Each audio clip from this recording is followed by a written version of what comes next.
came around Sri Lanka, one of the two. Now, the United States says that Iran was wrong in thinking that it's safe in international waters. But what do you think was the warship doing here? Is that standard protocol? Are they waiting because all was well, you know, in their waters, given the ongoing conflict? What do you think explains this location? Permission, you know, has to happen. What really goes on when a warship like the one that's been taken down is stationed in international waters? Excellent question. Thank you very much for asking. Well, technically, this warship would have been sent back home. It would be in a hurry to back home. It would travel in this direction, yeah, or along this route. Instead, here. So it was probably waiting for whatever happens. Whether for us from home, which it was unlike these days, because command and control nodes, communications in Iran have been by airstrikes, or whatever else, you know. And what was point the route? It was not in a rush to head back to Iran. What was the route you think the US submarine took? And clearly, like we've been discussing, our experts have been weighing in on how the United States was aware that the Iranian warship did participate in the naval exercise, which was underway in India. Now, which route did they took? And could there be no chance that the warship could have intercepted the submarine? Okay, also, there are two possibilities. One is that the submarine the warship, Okay. shadowing it all the time. Another is the Iranian warship, the passage between India and Sri Lanka. Then the submarine rushed around and was searching for it in this area. Why? In order to detect it with its sonars. U.S. Navy is extremely advanced sonar, can identify ships just by the sound of the machinery. And I'm not talking just about identifying, for example, warship from a merchant ship, but identifying different warships in the same ship class. That means they knew which one is this frigate and which one is that frigate. Because every single ship has its own sound fingertip, if you want to explain it this way. So the U.S. submarine was probably waiting for to arrive in this area. That is the alternative version. And when they detected it, they intercepted it at the first opportunity. And tell us about the success rate, because this warship was shadowed. Yes. What's the success rate? What's the kind of distance that the submarine maintains? Tell us a little bit about the practicality here. Okay. Let's try it this way.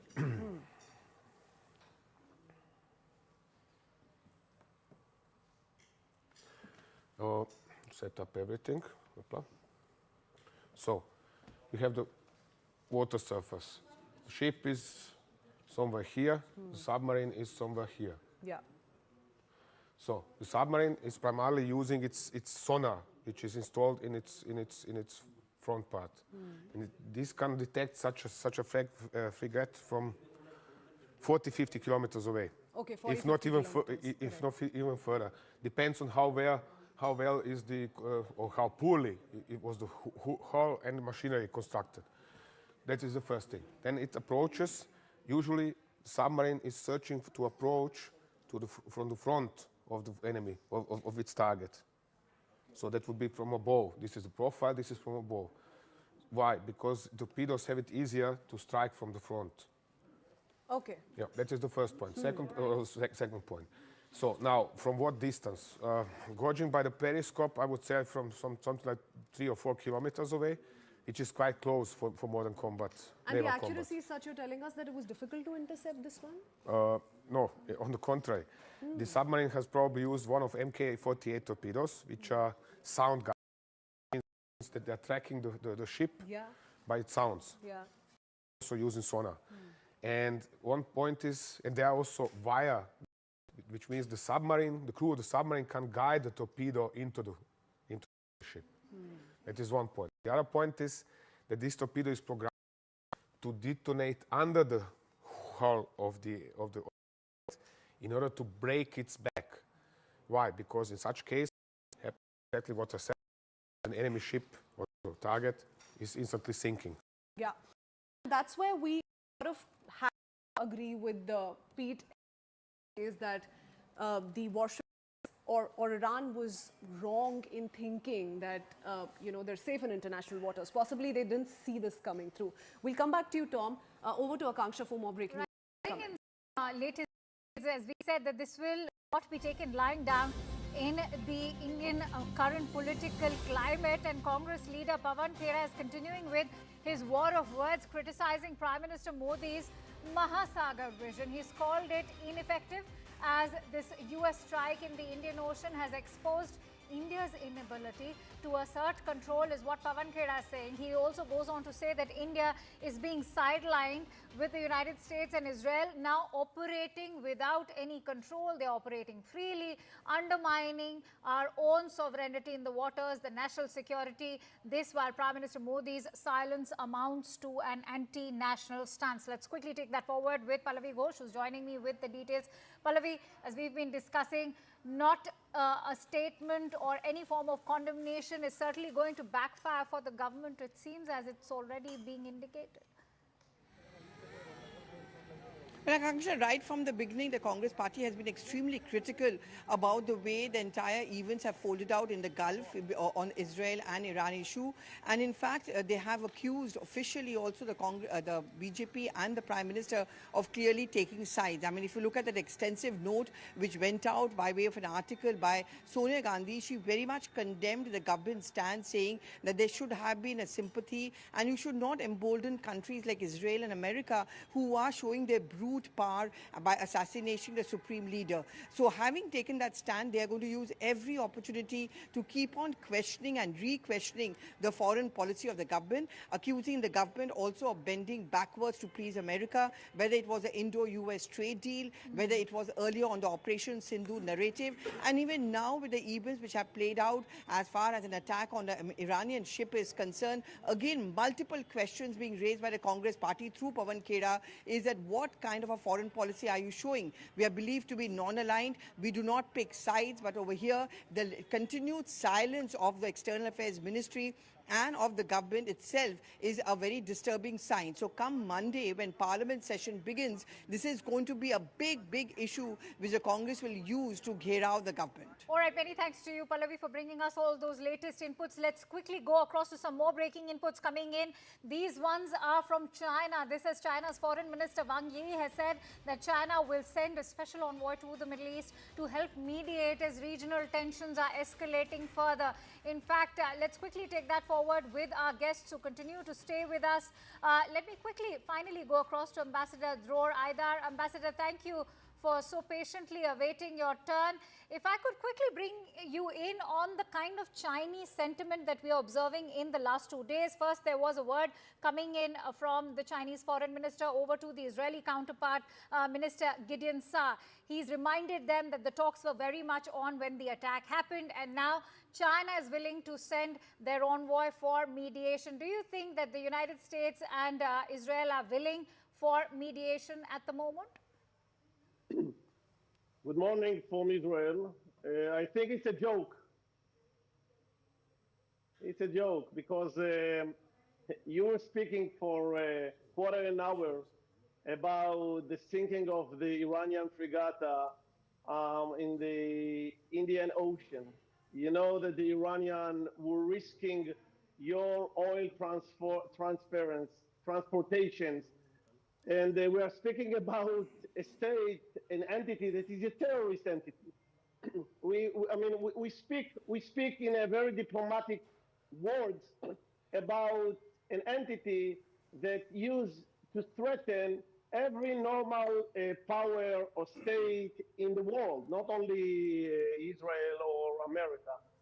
So China was not speaking about Venezuela, was not speaking about anything. China was not speaking about the existential threat of Iran towards Israel. So now they send someone to mediate. It's late. What we need is to demolish the power of this regime that was threatening even on India. The Iranian wanted to block the Strait of Hormuz.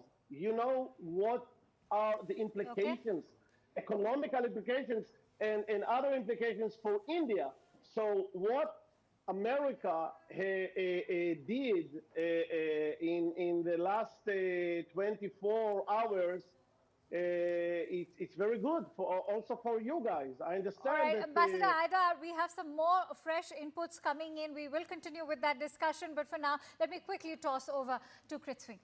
Let's shift our focus to more breaking news that's just trickled in. Now, what we're learning is that there's yet another footage that we have accessed here where you can see how Iranian missile launchers are being destroyed by the Israeli Air Force. So that's another strike that Israel has gone ahead with, and we've zoomed in on these visuals for you as well on what this looks like, what this really means for the Iranian missile launchers. And we've seen several such visuals now being shared both by the United States and by Israel as well. Here's another proof that they've put out. I'm going to try and go over to our newsroom to understand whether we have more visuals that support this claim, because remember, now this is turning out to be a war of narratives. Who's going to push their narrative to social media at the earliest? That's what it's come down to. And Israel is keeping up with its own role in asserting what it says are the facts here. I do want to bring in Greha into the conversation. She's joining us from the newsroom. Greha, what are we looking at here? Have you been able to ascertain what these visuals suggest? Right, absolutely, Christine. You just put that out on the big wall. So what we see happening here, and these are images that have been released to us by the Israeli Air Force. So they are putting out these shots which, in fact, go on to show these target locks. There you see the target locks. And there is this infra footage that pretty much is talking about how a ballistic missile launcher in the Qam region in Iran that has been attacked by the Air Force there. And also they are talking about a defense system in Isfahan that also has been attacked. So all of this they continue to talk about. But there's one interesting aspect that we've managed to, in fact, access, Krithween. We are looking at more than 1,600 sorties by Israel into the territory of Iran, and that's something that we'd like to bring out for our viewers. They're talking about how 300 ballistic missiles have been in fact damaged, and that has brought down the military heft of Iran by almost 70%. But again, these are claims by the IDF, by the Israeli Air Force, so we have to take it as they come, and these are the images that are supporting the claims that they are making. Okay, all right. We also have another breaking news update coming in on the number of flights that stand cancelled, because remember, what we're also closely monitoring is the situation wherein several of those people stranded in different parts of Middle East, how soon can they be brought back to their home nations? That's another important focus. Do remember, we've been sharing updates both on part of Indigo, SpiceJet. They do have a plan in place in the interim on how they're going to bring back Indians from the Middle East, at least from the UAE. There's a specific plan in place. But what about the flight cancellation status in the latest HIM? Right, Christine, as you just mentioned, of course, we've been seeing those disruption maps and the maps that we've been getting from the Middle East. Now, the ones in pink are the airspaces which are completely closed, and the ones in blue are partially closed airspaces. So we're also looking at the global flight cancellations, which are now above 23,000. So of course, we're seeing the kind of impact it's having on the aviation industry overall, not just in West Asia. So more than half of the 36,000 scheduled flights that have been cancelled, and that equates to about 4.4 So million. we're seeing an area marked in pink, and I'd request my video journalist to quickly zoom in on this. There's an area marked in pink, and you can see Iran, Iraq, the airspace is completely shut. Right, and the ones in blue are the Yeah, partially and closed. UAE has seen a shift in the story, isn't it, Him? We've seen on day one, there was complete closure of the airspace there, but slowly flights are resuming from UAE. Now we are seeing redirection and we are seeing some activity there as well. But the fact of the matter is there are so many flights that have still been cancelled. We are looking at some 4.4 million seats, Krithween, across the globe, not just in this particular region. But of course, it's all a result of what is happening here and the flights that are being rerouted and redirected. In fact, earlier this morning, we were breaking down details, figures. What is the plan of some of these Indian airlines? SpiceJet, for instance, starting the 5th of March, has come up with a detailed plan on the number of flights that are going to fly from UAE to India, bring back some of the stranded individuals, those who wish to return to safety. How smoothly that plan can be executed is the bigger challenge here. So we'll have to wait on that one for the next couple of hours. Akanksha, it's over to you in the studio. Thank you, Krithween. In fact, CNN News 18 continues to bring you voices from both ends of the conflict. And right now, joining me live on the broadcast is Dr. Hushang Amir Hamadi, who is the president of the American-Iranian Council. Thank you so much, sir, for joining in. Do you think the United States is in a position to win this war with Iran at all? Because remember, he did declare at the beginning of his election campaign that if he were to ever embark a war with Iran, he wouldn't be winning that one. Well, I think they will win the war and lose it. Just like in the case of Iraq, Libya, Afghanistan. Americans are, of course, a major power. They have a tremendous destructive power. They can destroy Iran. But then again, at the end of the day, they will end up losing Iran. I think in this Iranian case, of course, they could not do what they did in Iraq or in Libya or even in Afghanistan, because that will require foot soldier. And I don't believe Americans are prepared for that. And I don't believe the American society will accept it. And I believe President Trump is already in trouble concerning this war, which they don't know why they have invaded Iran, why they are fighting Iran. And the different people have different opinions in the administration. When you say the United States will lose this war eventually, do you mean military, in terms of militarily means, or strategic stalemate, or simply a war that is going to eventually drain the US power and prestige in the region? Then I think the American, there are several stages. In the first stage, and then I believe in the next 3 to 4 weeks, Iranians will resist, and the Americans will, at that point, I believe, end the war, claiming they have achieved their goal. And then, of course, thereafter, you have a period of probably, I don't know, 5-6 months that they will struggle diplomatically and non-diplomatically.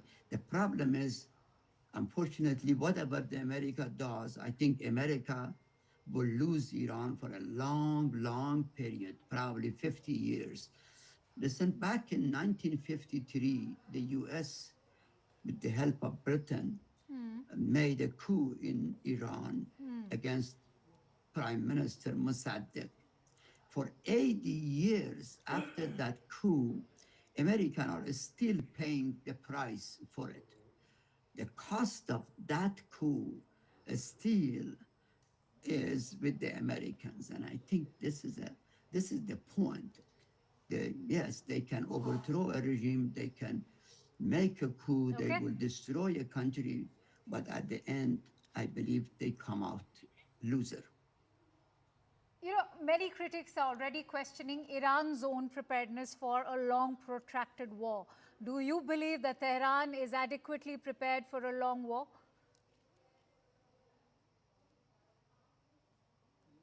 Again, I mean, if this is the war that does not include ground invasion, Iran can sustain it. And if the Americans are going to do what? They're going to just to hit here and there. The regime is going to stay in place. And then gradually, I think the Iranian nationalists, will turn against America and the Israelis, I believe. And I mean, if they invade the country, that's a different story. But I don't believe that's in the game for America at this point. So I think America would end up into a stalemate with the Iran, and Iran will resist for the next 3 to 4 weeks, can stand to stay for 3 to 4 weeks, and then the American will withdraw and end this war, claiming that they have succeeded, and then they see what happens afterward. I mean, again, I don't believe they are in a position to change regime in Iran at the point.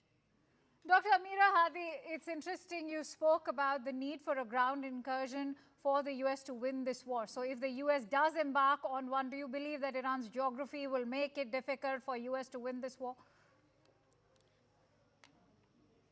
Well, that will be the Vietnam, the new Vietnam for the US. I mean, again, Americans have a tremendous air power, missile power, ship power, naval power, but I don't believe they are a good fighter on the ground.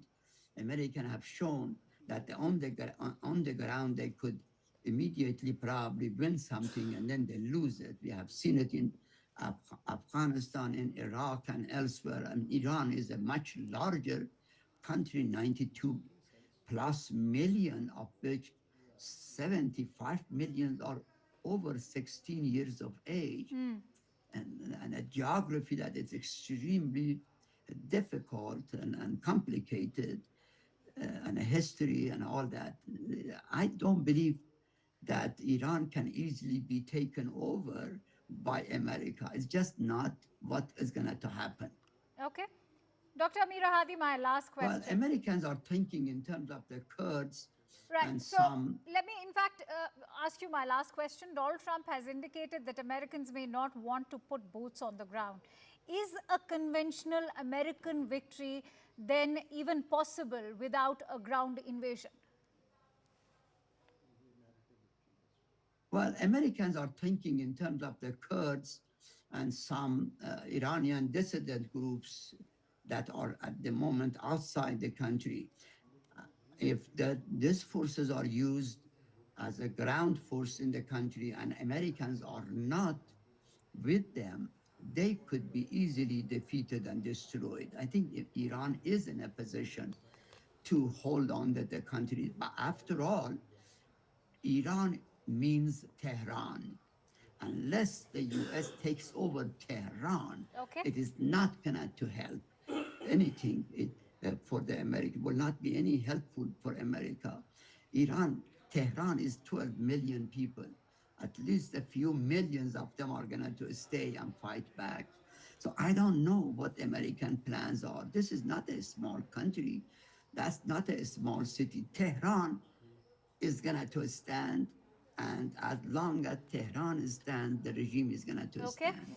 So Dr. Hushang Amir Hadi, thank you for breaking that down for us, and thank you for sharing the perspective from the other end as well. So I'm sure the gentlemen here as well as Kritsveen will agree with me that nobody knows what is the end game for the US president or even for Israel, given that the Congress in the US is as confused, Kritsveen. Yeah, as confused, and hence we're also seeing a lot of contradictory statements coming from President Donald Trump. A slight departure, in fact, in the way he suddenly spoke of how this was done for Israel. The last comment that's coming from him, he said that if we did not strike Iran, they would have struck Israel. Let's see how this plays out. A very interesting developments trickling in, heading into a very quick break. We'll be right back with lots more.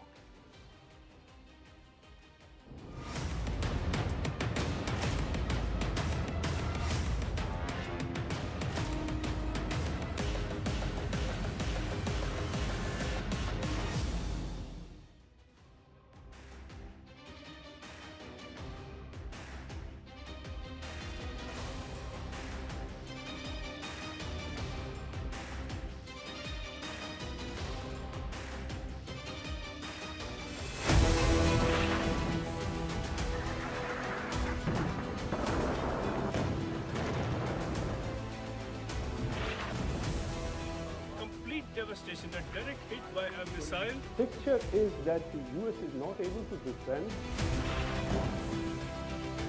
Of a drone, a massive, the number of ballistic missiles. Where is it that Iran is actually placing its resources right now? Tabriz, Sanandaj, Kermanshah. And this is now what they are doing since yesterday. They are conducting more or less an organized. This is our network phone. We've got some more images here. We've got another image of the US Navy's 5th Fleet headquarters in Manama, Bahrain. Oman, Saudi Arabia, and the Strait to Europe. Iran now has been completely, in some ways, dominated. With ballistic missile attack. It means the Kuwaiti air defense was under big strain.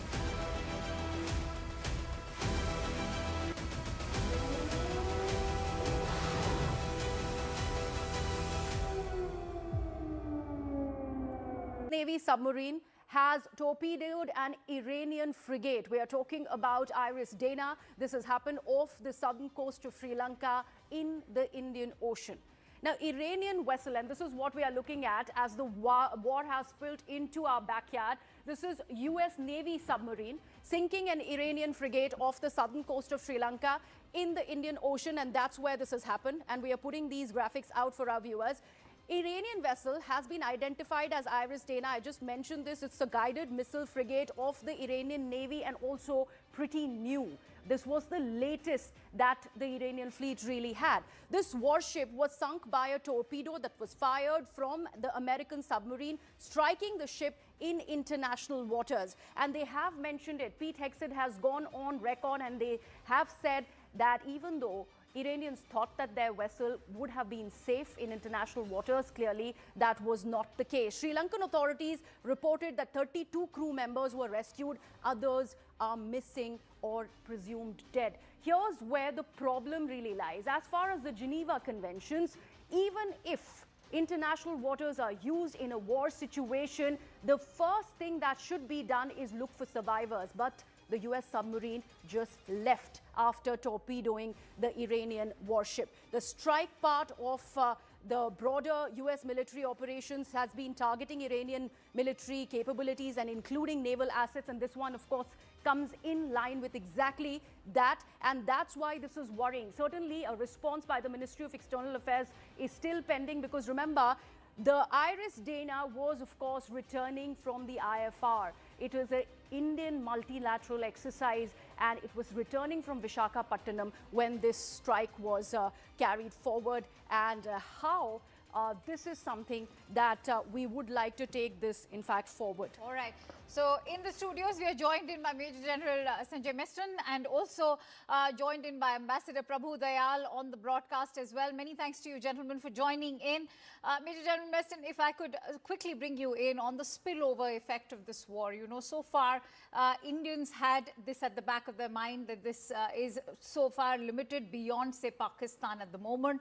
But not only have we seen palpable anger within our borders, but now with the military conflict brewing in the Indian Ocean, what is one to make of the situation right now? See, the way the situation is emerging, I think in the international waters to target a ship which was not actually in warfare right now.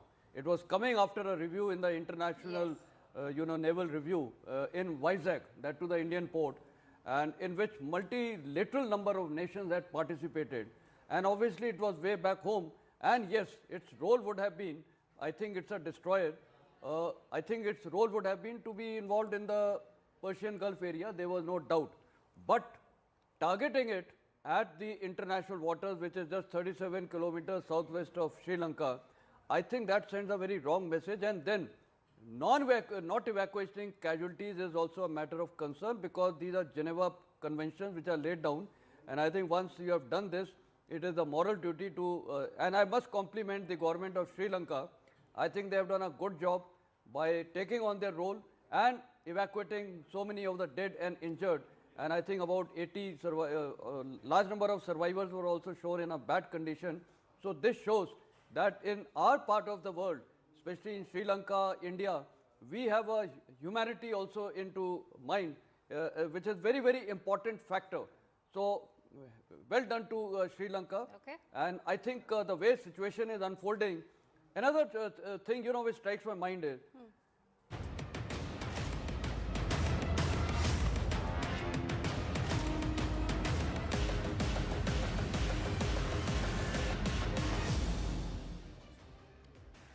Welcome back to our special live and rolling coverage on Fury in the Gulf. In fact, getting in latest inputs, this is a report in the Financial Times as Pentagon is now eyeing Ukrainian interceptor drones to counter Iran. The Pentagon and at least one Gulf nation are reportedly in discussions to acquire Ukrainian-made interceptors to defend against Iranian drone attacks.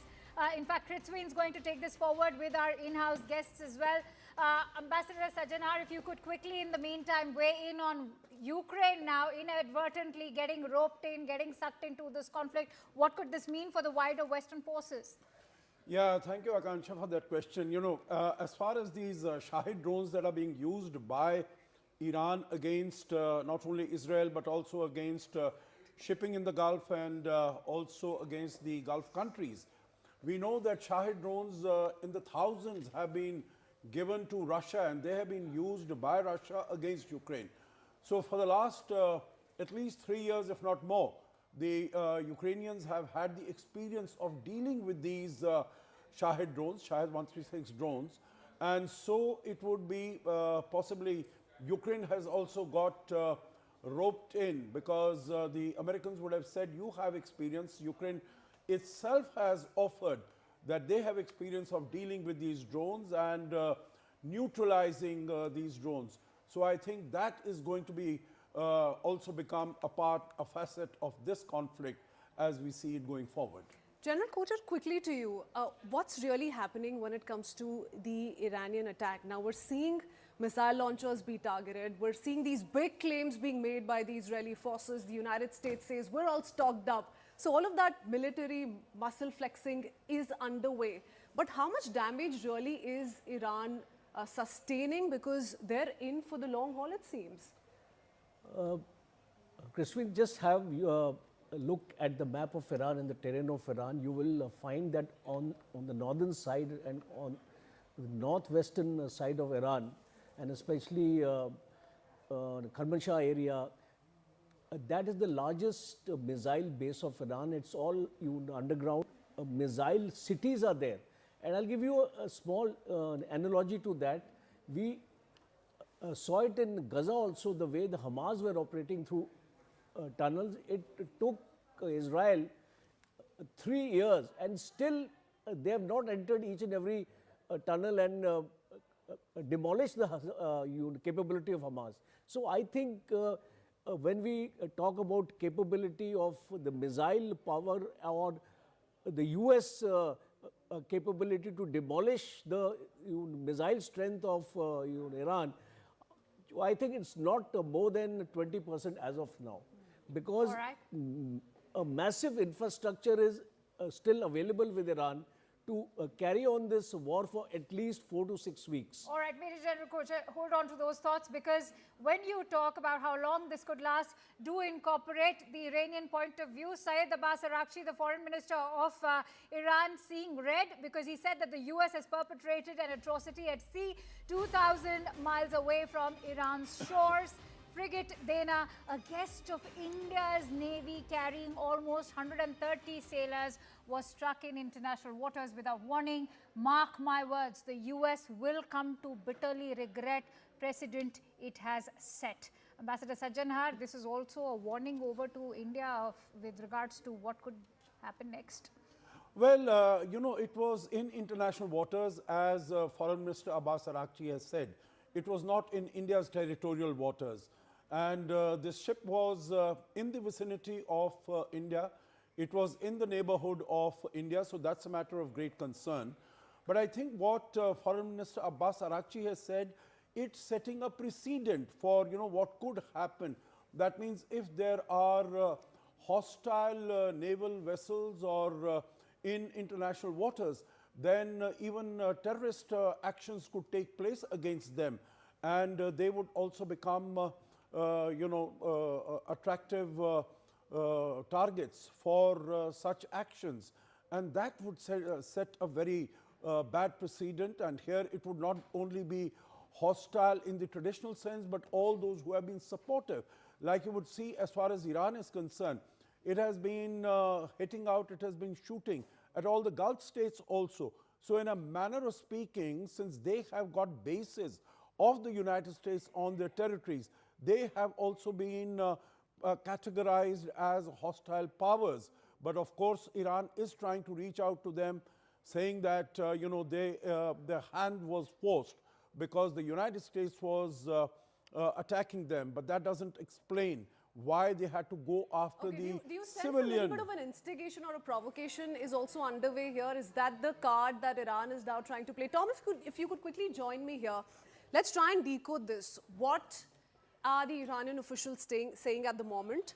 And what defines India's maritime boundary? So it's important to give context here on whether or not there were any violations. It's being spoken of as a warship in international waters. But if you could just highlight for us, how concerning should this be for India? Of course, just a second, please. So principally international, or actually on maritime waters of India are some 12 miles away from the coast. Correct. Something like this. And those of Sri Lanka are some 12 miles from Sri Lankan coast.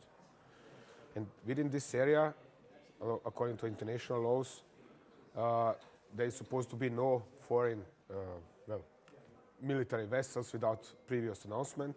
There is supposed to be no economic exploitation by foreign powers or foreign countries within this area, and so on and so on. So now when the ship like Dana is underway through these territorial waters, for example, if it was passing in this direction, I'm not sure, I don't know right now. Yeah, wherever it was participating in the naval exercise. It doesn't matter. De facto, it is protected by the international law. Once it exits such waters, it is not anymore. It is de facto free. But this was very close to Sri Lanka's maritime boundary, the sinking correct? took place somewhere here. Yeah. So this means in the international waters, close to the territorial waters, but outside of territorial waters. So now, again, my conclusion based on the approximate area of reported sinking, actually where the sinking took place, is that the ship was either coming down and then waiting here or coming from this direction. One way or the other, it was not in a rush to reach Iran. Yeah. And for how long? Does the law outline anything on how long can a foreign warship stay stationed, remain in international waters? Is there any sort of permission that's needed? What are the protocols here, really? There are only protocols for the case that, for example, in this case, Iranian warship would enter a neutral port, which would be Indian port or Sri Lankan port. It would have 24 hours. It would have to leave within 24 hours. That is the only regulation in this regards. Now, given this distance that we're looking at between this is more. Between the southern tip of Sri Lanka and where this warship was, any sort of communication you think is mandated with Sri Lanka? Did the United States need to take Sri Lanka in this case into confidence, or could it just Strictly speaking, there is no mandate to communicate to New Delhi, hey, hello, you're going to sink a ship of the Iranian Navy which just left your waters. Strictly speaking, nothing of this kind is necessary. And I do not expect the Trump administration to have ever lost a single thought about this. They simply said, okay, let's blast them as soon as they are outside of the local territorial waters, whatever they are. Yeah, so it's a tweaked messaging perhaps that's being attempted, Akanksha, here. That's why we're looking at these reactions coming from Iran, from politicians here in India as well, who are heavily criticizing the move, almost questioning the government side. Because this is also now spilling over to, say, threatening the maritime security from Strait of Hormuz now in the Indian Ocean. On that note, in fact, we're getting in some latest inputs. This as the IDF has said that the Air Force has begun another wave of strikes in Tehran. The IDF has just now initiated a broad wave of strikes targeting infrastructure of the Iranian terror regime across Tehran. Giving us more details to this breaking news input is Sanjay Suri, who's joining us live from Israel. Sanjay, what else can you tell us? Wave after wave of strikes. What are the targets this time around? Well, the targets are clear. There are multiple, but what the targets are is known. The priority now for the IDF and the US is to take out the missile launching capacity of Iran to the extent possible. It may be too early to say so, but they could be succeeding because the number of missiles coming into Israel has reduced over the last day. Certainly at night, there were several alarms. The siren went off several times, but then the gaps are turning out to be longer. We also do hear from the US CENTCOM that the missile launch is down to 86% of what it was at the start of the war. Now, it's of course entirely possible that Iran is managing this. It's managing the munitions and keeping missiles in strategic reserve for use later, or they are being taken out to a significant extent. That is not very clear. what is clear is that at least for now, the barrage of missiles from Iran appears to be reducing somewhat. And this new wave of attacks that has been announced is without doubt intended to smother that capacity to the extent possible. Okay, let's quickly bring in General Kocher into the conversation as well. But before that, let's put out more breaking news details that are trickling in as we speak. There's more breaking news we're going to flash out for you in just a moment. And we'll also put out visuals of the same. The fresh waves of attack that are being witnessed here. Let's quickly put out all those details and we'll pull up those visuals as well. All right, this is proof of what Israel is saying and how it continues to strike the Hezbollah command centers in Beirut. Now, this, remember, is not a new story. We've seen Israel in direct conflict with Hezbollah operating out of Lebanon for the last 1+ years. But this is just the latest confrontation that's taking place between the two. 2-3 days back, we saw Hezbollah in action. So a proxy war, of course, being fought there. Hezbollah on the instructions of Iran taking on Israel, and this is how Israel claims it's giving it back to Hezbollah in Lebanon. It's also been sending out warnings. In fact, I do want to go across to Sanjay Suri on that note once again. Israeli forces, Sanjay, have been asking civilians in Lebanon to vacate, particularly those that are residing in areas very, very close to Hezbollah command centers. Tell us all about the communication that's underway in Israel and how are they really ensuring safe evacuation of innocent civilians, because innocent lives at the end of the day have been lost in Lebanon as well. Well, Israel has not formally launched a ground invasion, but in effect, we are seeing at least a limited extent of ground invasion underway already. The Israeli forces are pushing north in the direction of Lebanon, and they have been approaching what has been considered the no man's land, the barrier, the peace barrier, supposedly policed by the Lebanese army and the United Nations, with the Israeli forces south of the Blue Line and Hezbollah not allowed south of the Litani River. So there is this little buffer zone. But the view of the IDF is that Hezbollah units within the region or close to the region have been targeting Israel and Israeli settlements and facilities from across the agreed line. And therefore, they want to take out these targets. And of course, these are nestled among civilian areas, and therefore this order for evacuation. That is an order easier to deliver than to execute, because the movement of the population through those areas is going to be tricky, because they will be at risk also from Hezbollah as they move. So this is an operation, it's a delicate operation that is underway. Absolutely, and one that is also quickly escalating across the entire region, spilling over to the Indian Ocean as well. But Sanjay, thank you for bringing us those latest inputs. We will keep coming back to you throughout the span of the day. For now, it's a quick wrap from my end. Going to also thank our esteemed panelists over here. Thank you, Tom. Thank you, Major General Kocher. And thank you, Ambassador Sajanhar. Pleasure to have you with us as always.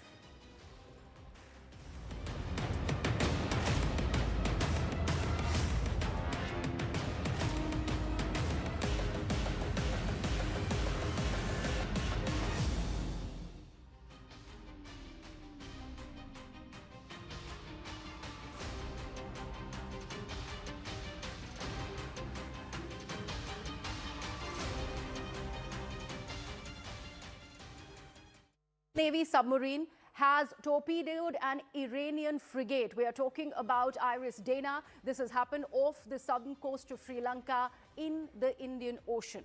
Now, Iranian vessel, and this is what we are looking at as the war has spilled into our backyard. This is US Navy submarine sinking an Iranian frigate off the southern coast of Sri Lanka in the Indian Ocean, and that's where this has happened. And we are putting these graphics out for our viewers.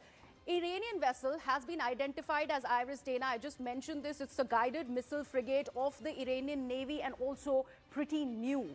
This was the latest that the Iranian fleet really had. This warship was sunk by a torpedo that was fired from the American submarine, striking the ship in international waters. And they have mentioned it. Pete Hegseth has gone on record and they have said that even though Iranians thought that their vessel would have been safe in international waters. Clearly, that was not the case. Sri Lankan authorities reported that 32 crew members were rescued. Others are missing or presumed dead. Here's where the problem really lies. As far as the Geneva Conventions, even if international waters are used in a war situation, the first thing that should be done is look for survivors. But the US submarine just left after torpedoing the Iranian warship. The strike part of the broader US military operations has been targeting Iranian military capabilities and including naval assets. And this one, of course, comes in line with exactly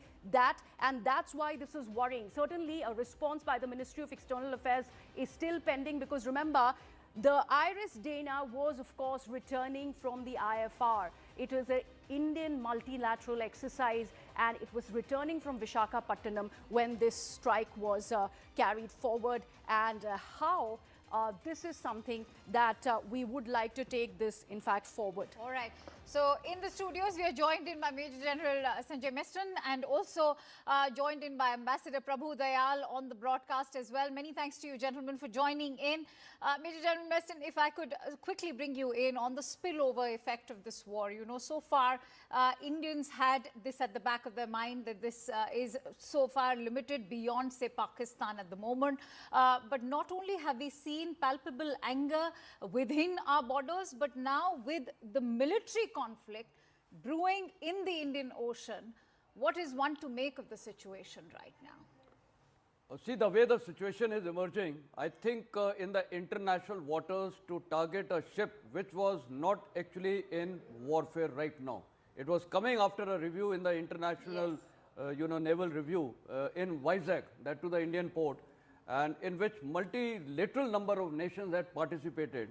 And obviously it was way back home. And yes, its role would have been, I think it's a destroyer, I think its role would have been to be involved in the Persian Gulf area, there was no doubt. But targeting it at the international waters, which is just 37 kilometers southwest of Sri Lanka, I think that sends a very wrong message. And then not evacuating casualties is also a matter of concern because these are Geneva Conventions which are laid down. And I think once you have done this, it is a moral duty to, and I must compliment the government of Sri Lanka. I think they have done a good job by taking on their role and evacuating so many of the dead and injured. And I think about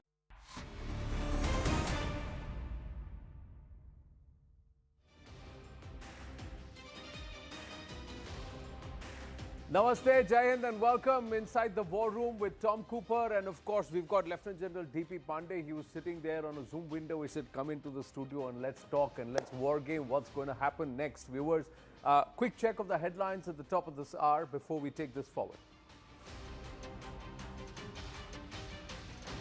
Well, it's day 6 of West Asia war. US and Israel airstrikes hit IRGC bases. In Tehran, Iran retaliates with missiles while Israel plans multi-week campaign to dismantle Iran's military infrastructure. US submarine torpedoed and sank Iranian warship the Iris Dana off Sri Lanka's coast. Indian National Congress questions Center for weak regional influence and lack of response. 37 Indian flag ships with 1,109 seafarers remain stranded in the Persian Gulf and the Gulf of Oman after the Strait of Hormuz was closed amid military conflict. Bharat closely monitors. Trump says a US-led campaign against Iran is about 15 out of 10. Claims Iran's leadership and missile capabilities are rapidly degrading. Vows to press on with joint operations.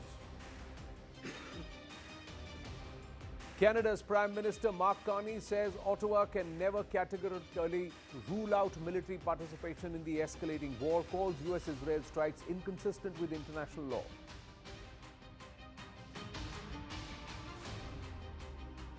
Well, let's start with the pictures that have just come in. Some of these pictures that have started, Tom, and we were looking at what is it that the Israelis are going to do. One of the areas was Khurramabad, which you kept asking, why are the Israelis not releasing what they're doing in Khurramabad? The importance of Khurramabad we'll talk about. But let's look at some of the pictures that we have. This is pictures of the Iranian headquarters before and after. Let's have a look at this. This is the Iranian Air Force headquarters. Again, gentlemen, do you think, are they striking critical locations or just mere buildings?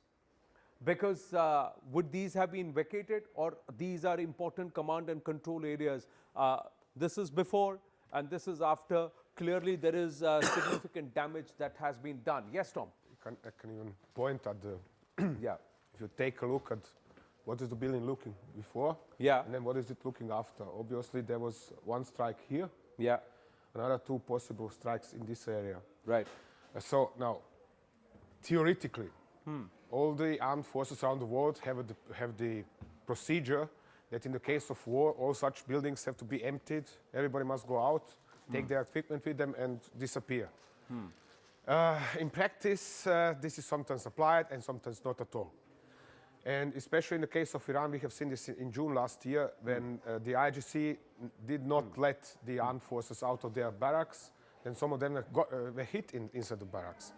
Now, we have to assume, based on experience, for example, from June last year, that the Israelis are releasing us the videos and photographs that are at least 48 hours old. That means if, then this was hit sometimes 2 days or more ago. Therefore, conclusion is that this headquarter normally would be hit very early during the war. It would be one of the first things to receive, to find itself on receiving end. So we can assume that there is high probability that some personnel was still inside, and there were not only casualties, but also that communications going from this command node were cut off. So these could be the command nodes from where perhaps information dissemination must be happening, or this could be the central command. Is that a possibility, General Pandey? We got one more picture that has come in of the Garamdara missile base. Now this is the first one. Now this is Garamdara missile base. Again, if you were to see before and after, clearly there is significant damage here on the building visible. Now when these kind of buildings are chosen, and we'll come to Khurramabad. The third picture is of Khurramabad. Now this is the Khurramabad region. Now again, missile complex before and after. Look at the amount of damage that we are seeing in Khurramabad. Tom has been somebody who's been for the last 2 days asking, why are the Israelis not talking about Khurramabad? Because a lot of their ballistic missiles are being launched from here. Why is this significant, Tom? Well, Khurramabad. This is actually a huge base, and all they are showing us is one corner of it, a minor corner. And then, as you can see, these kind of buildings, these are actually decoy buildings. They are made of, this is like a metal hangar, nothing special. They are actually hiding what is underneath, at most. Right. Or in some cases, they are serving really as decoys. They are trying to attract Israeli attention in direction of one of other position, while the actual underground facility is somewhere else. So now, the fact that this construction was hit and burned out, sorry, I'm not impressed. It is nice that it was precisely hit, but the question is, what is underneath? Was there something underneath or not? Yeah. In this case, there is nothing of that visible. Let's ask the general. The Israelis are masters at gathering intelligence, and they're also past masters of hitting, targeting locations. So as he calls up Khurramabad, your thoughts on what the Israelis are doing, and is it possible that they're actually releasing these pictures 48 hours after they have struck them? Yeah. So firstly, obviously, they are not going to release a real-time picture. They will carry out analysis and all. But let me be very clear. What happens is, like you spoke about the Air Force headquarters. There will be always an element of command, control, communication system which will be there. Right? You may like to vacate their entire complex, but eventually it will not happen that you have vacated the complete complex and you have gone out. Right. There will be some element, because eventually you just don't know how much can you remove at a short notice. So while you will have alternate bases, but each and every base which is being hit and taken out, it is a degradation process. Second is, in case of Iran, and if you take a lesson from Hamas, Hamas has taught, or Iranians have taught Hamas about tunneling part. So we may have a huge building.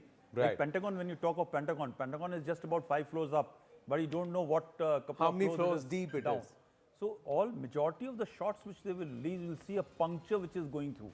Right. The actual destruction may be taking inside. Inside. Right. Oh. So that is one part. That is the issue. That is one part. In fact, if you go to the, here again, let's the Iranian base, again, this is a puncture. What we see are puncture marks, like something's gone penetrated into this. Exactly. But what's the damage underneath? We do not know because it's all underneath. The second is, let's give credit to Israelis Okay. or to the Americans. Their intelligence, pinpoint timely intelligence based on high value target attrition is par excellent. Right. So let's say if they are hitting, taking out 100 shots, right, maybe 10 or 20 may be going astray. Right. But they are virtually hitting, you know, people who can find where Khamenei was going to be, right, and how many people are going to be there, and they didn't want to wait for another 24 hours to go for the talks, and they want to remove, actually decapacitate what they say. They went for that kind of information. I think they got great amount of intel which is available to them. Before they went for Lion Rise, they had enough intelligence. But from that period to now, through satellite, through focused tech and human intelligence, they got adequate intelligence to carry out strikes where they want to. Right. Now, Khurramabad, let's just speak about why is Khurramabad important, Tom? Why you've been talking about this place for the last 2-3 days. Yeah, go ahead. I mean, it is one of the biggest, together with the one next to Khorramshahr, it's one of the biggest missile bases in Iran. It's actually a complex of 4 missile cities, underground missile cities in And it's not so far away from Kermanshah. Kermanshah, yes. And Kermanshah is another such missile city, or has nearby several missile cities. So these are 2 principal missile bases in Western Iran.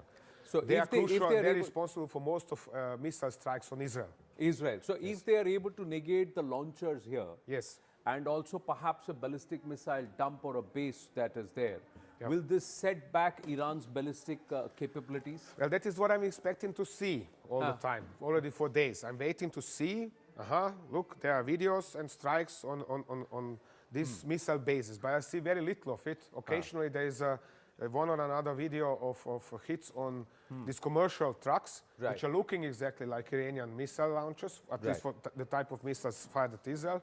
But nothing more. And this is what is surprising me in all of this. Right. We're just putting some information and information graphics as we are speaking about Khurramabad on the screen, viewers. So just have a read of that. This base holds surface-to-surface cruise missiles. And that is critical. It also has ballistic missile base. It's an important center. And more importantly, from here, they can very easily train their guns over on Israel, because they'll fly over the Iraqi and the Syrian airspace and go all the way up to Israel. See, he's just going to squeeze that in, and this is Israel. Sorry? Yeah.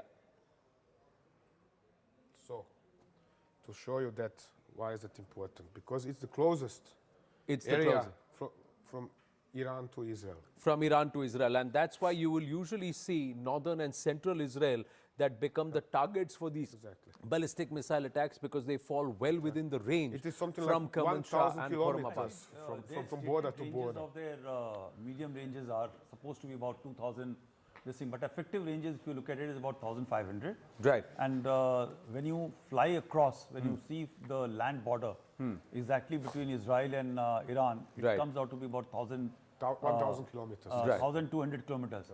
And this is about a couple of 100 kilometers inside Iran. Right. So actually they are firing at the fringes of their range. Correct. So that's to be... at least with majority of their missiles. There are heavier missiles as well, which have 2,000 kilometers range, and this can be fired from central and eastern Iran. And this is what we don't get any kind of news from this area at all. Yeah, because we don't know where their launchers are in central and eastern Iran. We do not know. There are several missile bases. They are also known, but we don't get to see anything. This is what is striking. Israelis and Americans are both busy with this narrative war and explaining they are destroying launchers, they are destroying launchers. Okay, fine, but show us that. We don't see that. Right. Why are they not showing? This is a question that is often asked. Why wait for, say, 48 hours before you release the pictures? So this is what is called operational information. You know, we will also not like to reveal, because it allows the enemy or the other side to actually carry out recalibration, shifting, and understand that where they are getting hit. After all, when you put it into public eye, so you actually are able to tell that we are able to reach these areas. So you start planning and changing your tactics at the lower level. So I think that is one part. And second is, Please go on, yes. Please understand that majority of launchers are underground. Please, overground launchers, the experience, if you look at 30 years back or 20 years back when the Iran-Iraq, US intervened in Iraq, that point of time also the Iraqis had a complex system which was overground, not underground, in which the launchers is to move in, there's to fire and scoot, and that kind of a system was on. So here also the similar system is going to be in place. Right. But here it is not launcher based. It is tunnel based launchers. Underground. Underground. So tunnel based launchers. There is also, I think, a major problem. Yeah, we must say in the United States, launchers, especially for the Central Command. They never planned this part of the operation. Yeah. Or at least they have planned it, but now they have to adapt it. But the original plan, at least along the White House, was you bomb for 2 or 3 days, and then there's going to be uprising, and everything is going to be fine, which was unrealistic. Because this is what I get to hear from sources in the not in the White House, but in Washington. They say we've talked. Our senators have talked with President, and he has no plan at all, and he's constantly shifting aims of the war. No. So there is a complete chaos, and they don't know what are they planning. Okay. Now, look, Tom. While I totally respect your views about Trump, but Trump is not running the war. He's just the face. There's a machine which runs the war. Absolutely. Right? Absolutely, and the statement what Trump will, when he says that tariff is in place or trade is off, it doesn't mean that trade has totally collapsed, right? The things which are happening, there is a system in place. You're right. Understand that the intelligence on underground tunnels, because we have seen a couple of clips, I'm not sure if you've seen it or not, but there are enough number of clips which are showing that how Iranians are firing from underground. So if I am able to see those clips, I'm very sure the Americans know far much more. Second is the planning on regime change. I am quite sure Americans know till the time the protesters who are going to make the regime change are not armed, they are not trained, they are not organized, they just cannot do any dent to IRGC. That is sure. Yeah. Right? So they have an experience of Libya, they got an experience of Iraq, they got an experience of Afghanistan.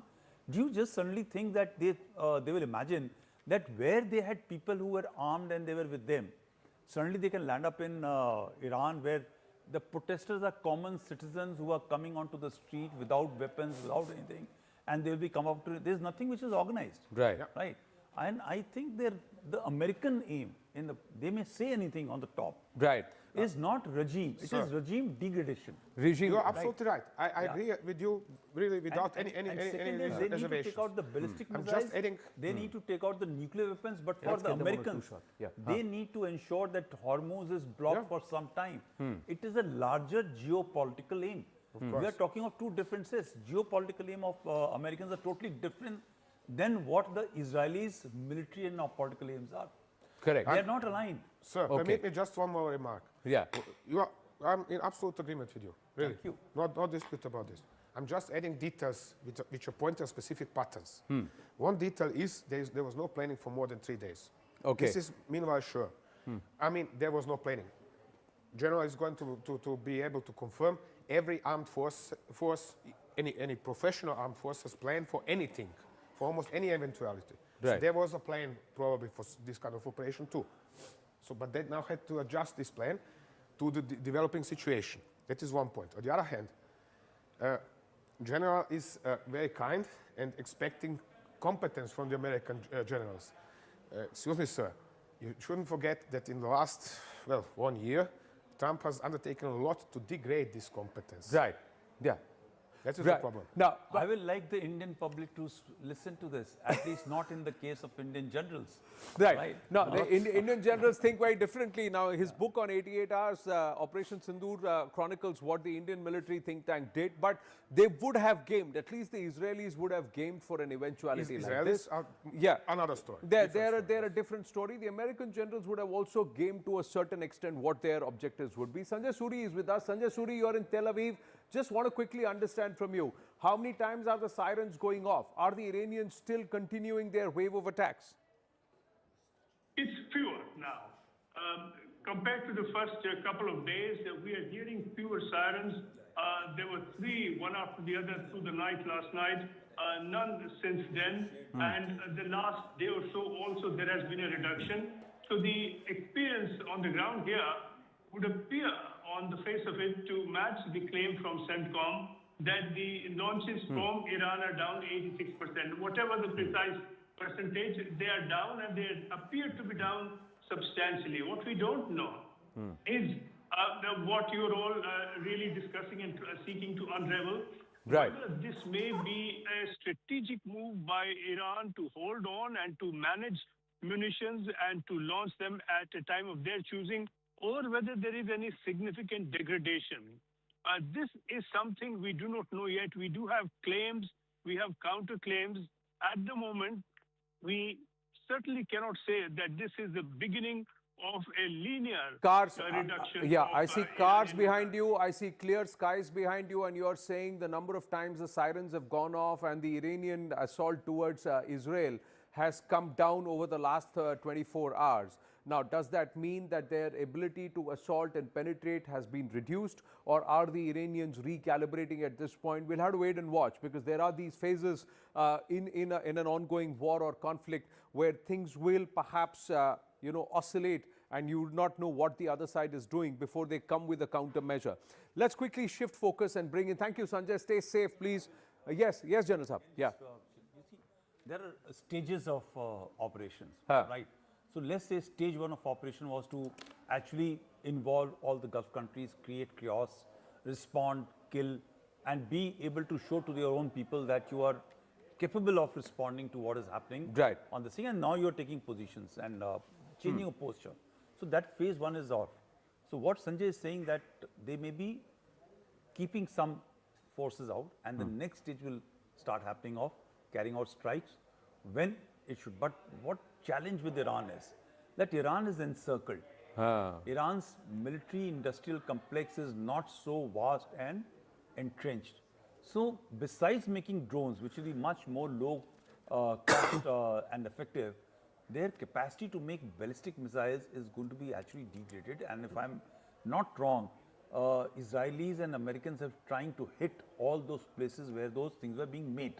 Right? Yeah, the manufacturing facility. And a ballistic missile is not like a a small knitted handkerchief that it can be turned it's around. Not like Shahed, it'll take some time. Shaheds that they can just make it this thing. So, now, so that is one part. I think they don't have the capacity to be enabled, empowered from everybody else.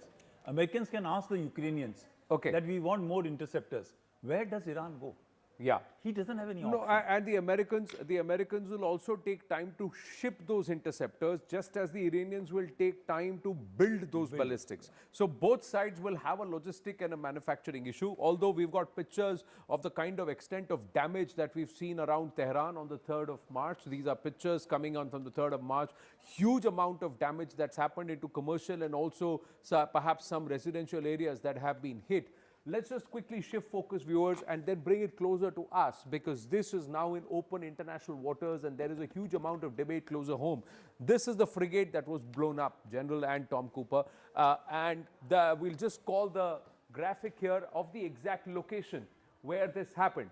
Now, this is where it's happened. This is where this frigate was blown up, not so far away from Sri Lanka, but the map is to scale, viewers, so we must understand that this is at least beyond the international waters or the boundaries of Sri Lanka, and this is in international waters a good 150 to 200 kilometers away, if not more, and also far away from Indian waters. But it's not so far away, General. Tom, it's not so far away. So is the question that's being raised closer home, was India not aware? Were we caught off guard? Is that a fair question or not? Tom? I think it is not a fair question. I think Indian public must accept the fact that US Navy is over all the time somewhere here. There is at least one US Navy nuclear-powered attack submarine somewhere near India all the time, any time of the day. Every day a week, every day. So the Chinese could also be here. Our own submarines could be here. The Russians the Chinese could are also be also there. around. The Chinese are sending 4, 5, 6 reconnaissance ships every year into Eastern Indian Ocean, into Western Indian Ocean. Right. They're sending their submarines for sure into this area as well. Right. So there is foreign presence all the time. There is presence. General Pandey, yeah. Okay, let me just be clear. From the nearest place in Sri Lanka, this is about 40 nautical miles, if I'm not wrong. Right. Which is way beyond, double the distance from the territorial waters of Sri Lanka. Right. From Gaul. You know, there's a place called Gaul there. Right. I'm going to just turn this and bring it down. Yeah. Sorry. Get down, get it down, get it down. Let me help you. Yeah. Let me help you. See, There. Botswana and whatever. This is Pacific now. No? Yeah. It's just stuck a turned. little bit. There it comes back again. So, South Africa, and we go down here and we come back here. Further. Yeah. It's just rolling around a bit. It's flipping all the time. Yeah. This is India. Right. Let's flip this, and this is where this has happened. This location has happened here. Right. Okay. Now, this is where... This is the area where the attack you has just taken circle place. that area. Yeah, this is where it has happened. Yeah, further down. Further down here. Right. In international waters, you got to just activate the pencil. Yeah, the pencil. Oh, so pencil. Okay, Yeah. sorry. Thank you. Yeah. So this area. Yeah, so that's where it's happened. Yes, So firstly, it is about double the distance from the territorial water of Sri Lanka. Right? Okay. So it may be in the EEZ of Sri Lanka. So this is the territorial waters of Sri Lanka. Absolutely. Yes. These are the territorial waters. Much more closer. Much closer to the much coast, closer. yeah, much What closer Bharat? to Bharat. Then is It's a 12 miles. question of So it's EEZ. 12 miles. Yes. So Bharat's territorial waters are 12 miles. They are not so much. All the nautical miles. territorial waters are principally 12 miles. It's actually, nominally, it's even less than that. But Okay, so generally it's this accepted. is just 12 miles. Yes. Yeah. Then you Okay. draw another line which is called about 200-mile line, Okay. which is the EEZ. So this could be the EEZ. Yeah. Okay. This could be the EEZ, little bit more. and perhaps even a 200-mile here. This is the exclusive No. zone. EEZ. Yeah. Please come. I'm sorry. No, please come. Please draw it for us. So that, this is for viewers to understand this, that how far has it been from our territorial waters and even the EEZ. Now, okay, so this is the EEZ. So in case of Sri Lankans, right, it may be part of the EEZ. Okay. But in our case, it is beyond our EEZ. Okay. Firstly, so territorial water is where we have got a say. EEZ is a place where we can farm, we can do our economic activities, whereas the ships can sail. So the ships, in case any ship has to sail into the territorial waters, they need to take our permission. They have to be under our... Right. But for EEZ, they don't no. need to take permission. And for international waters, which is beyond, yes, name is Indian Ocean. And Indian Ocean doesn't stop here. It goes far all the way up to the Antarctic. So just because the Indian Ocean doesn't mean that we need to have knowledge of everything. Right. One is that. Second is submarines. It is I just can't say even for Indian Navy that where are their submarines, right? And this is what Tom is saying is absolutely right. There will always be ships. There will always be submarines who will always be moving and carrying out these activities in international water. So if anything which happens in international water, firstly, ethical question can be debated. Right. That was it fully armed? Was it fully prepared? Was it fully geared up to take on a anti-submarine mission? Let me come between you, so both of you are in the conversation. Yeah. So, it's an ethical question. They were going from an IFR, they were going from an exercise with the Indian Navy in Milan, and thereafter they were returning to their respective. Who's responsible? Are we supposed to scuttle Iran, off next to Hormuz, or in the territorial water, or into EZ, or hand over to a frigate of this thing? I think there can be huge amount of debate. Right. My requirement is that they came for a purpose. They are people in uniform. They know the scope, right? So one option was that they could have stuck around for some time, but I give full credit to Dena and their crew that they took a call. They need to go and fight back for the country, and they moved across for their purpose. It's a combat mission. Right. The moment you move into international waters in a war between two countries, everybody is a square meat, right? You are supposed to be, you will be hunted down, and it's not the first time it's happening. It's always happened in Second World War and in between. So when Hexet says this is the first time it has happened, he was wrong. Yeah. It has already happened 4 times since then. Correct. So that Tom himself caught him there saying that, oh, it's happened many after times. experiencing this for now more than a week, your hospitality as people in India, I think you are letting yourself a little bit too much influenced by this. Why? Because you think they were our guests, therefore we should have taken care of them. No, you haven't. Okay. Yeah, it's about the Iranian frigate. That's because it was part of the Milan 2026 exercise, joint exercise, and it took part in it. But after that, and this happened in February, but the frigate was out. So it was out of our waters already. And that's my question, they were out for 6 days. Somewhere they were missing. One doesn't even know where they were. Okay. So actually, am I right? So, and I'm sure they are professional. You know, Iranian Navy is especially not a naval officers. Naval officer, very, very professional. It's bad luck that yesterday they were having meal with us and today they are dead. That is how, unfortunately, people have to realize in civil street. This is a reality of military service. This is what we, and we will not begrudge Iranians. Now, if this is the Sri Lankan EEZ, Hegseth said this is international waters. It is international. It is international waters. It is international waters. So that's all right. So he's not wrong there. Some countries are declaring this external exclusion zone as an area where only they have the right to exploit the sea or whatever is underneath. Like fishing rights, mining rights, right. Your rights to carry out putting in oil rigs, they will be there all for economic activities. But by the way, the Chinese and even the Americans, I don't think they follow the union. They don't follow it. Okay, let's just listen into Harsha De Silva, MP Sri Lanka, on this entire sinking ship. Siddhant is the one who's had a conversation with him. Listen in.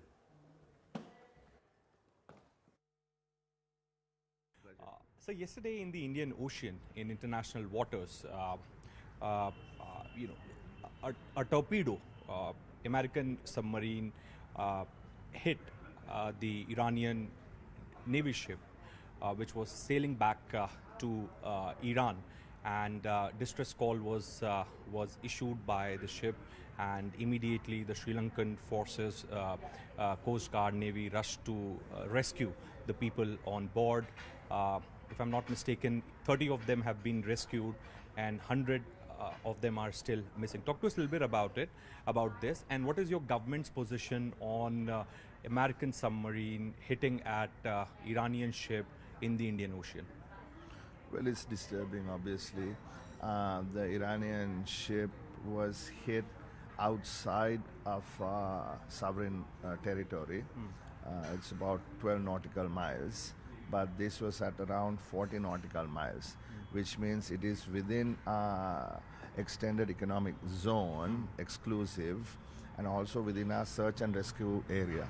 So it was our duty and obligation to support and help those in distress.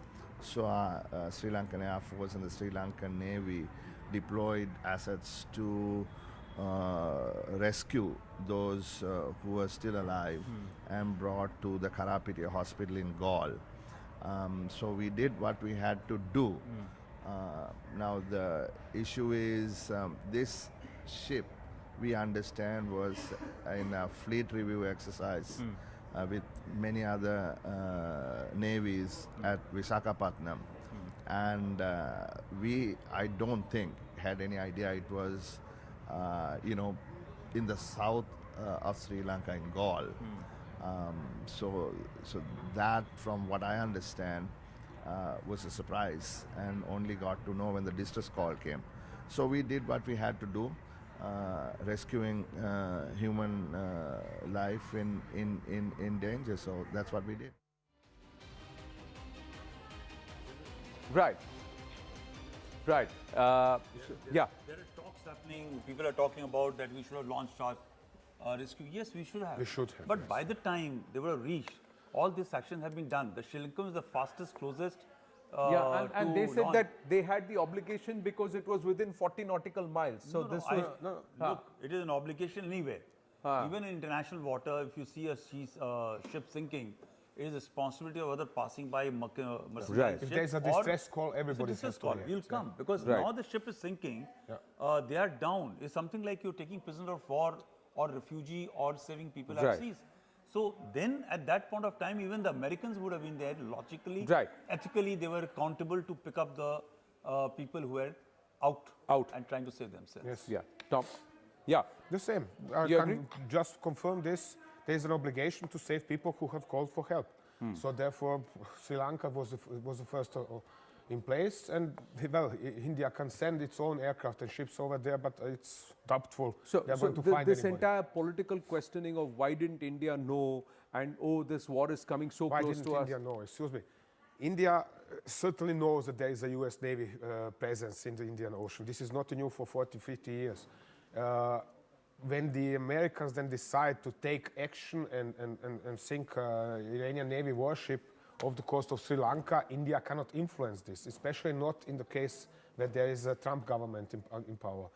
Again, because he was certainly sitting in his situation around a room and oh, great, blow it away. That's it. That's how he thinks. He does not care about international No, right I'm or saying anything else. militarily, tactically, should we have intervened is a question, because these are not our waters, cannot but they're very intervene. close to us. Perceptively, if I were to look at this map and I'll say, oh, this ship, it's not so far away on the map if I see it on the Where is face. it not But close? this is You about can keep on 250. going down and you can go to the Antarctic Yeah. and say this was close to me. Okay. Right. So let's be very clear. Right. Are we going to fight for our boundaries and where we are, or you wanted to become a Superpower, hegemon? which is this. Yeah. And in any case, do you think that you know where our submarines are? Right. Right. We're going to The take a Americans short don't know break. that's either, yeah. We're going to take a short break. When we come back, we got a surprise for you at 2 p.m. this afternoon. And we'll tell you all about this. This is Closer Home. This is about the 88 hours that changed it all. And the man who's authored this is with us here in the newsroom. Why? How? What is it all about? After the break. Stay with us.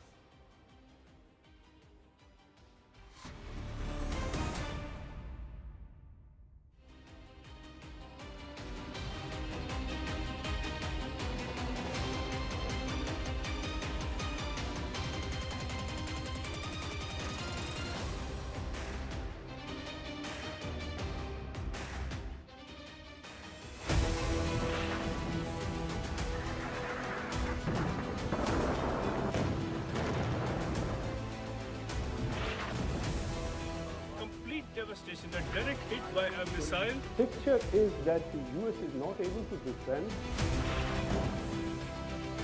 Of a drone of massive, the number of ballistic missiles.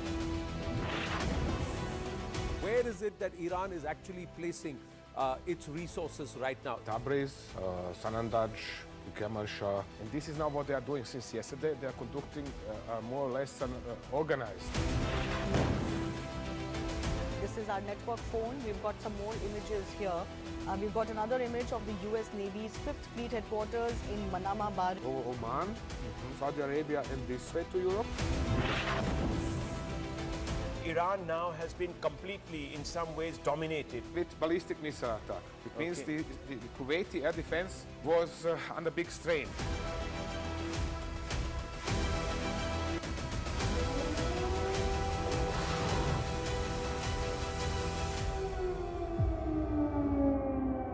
Navy submarine has torpedoed an Iranian frigate. We are talking about Iris Dana. This has happened off the southern coast of Sri Lanka in the Indian Ocean.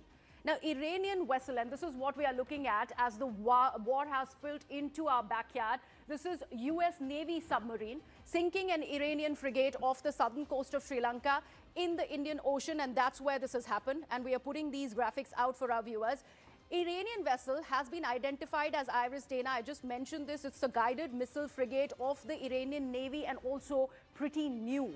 This was the latest that the Iranian fleet really had. This warship was sunk by a torpedo that was fired from the American submarine, striking the ship in international waters. And they have mentioned it. Pete Hegseth has gone on record and they have said that even though Iranians thought that their vessel would have been safe in international waters. Clearly, that was not the case. Sri Lankan authorities reported that 32 crew members were rescued. Others are missing or presumed dead. Here's where the problem really lies. As far as the Geneva Conventions, even if international waters are used in a war situation, the first thing that should be done is look for survivors. But the US submarine just left after torpedoing the Iranian warship. The strike part of the broader US military operations has been targeting Iranian military capabilities and including naval assets, and this one of course comes in line with exactly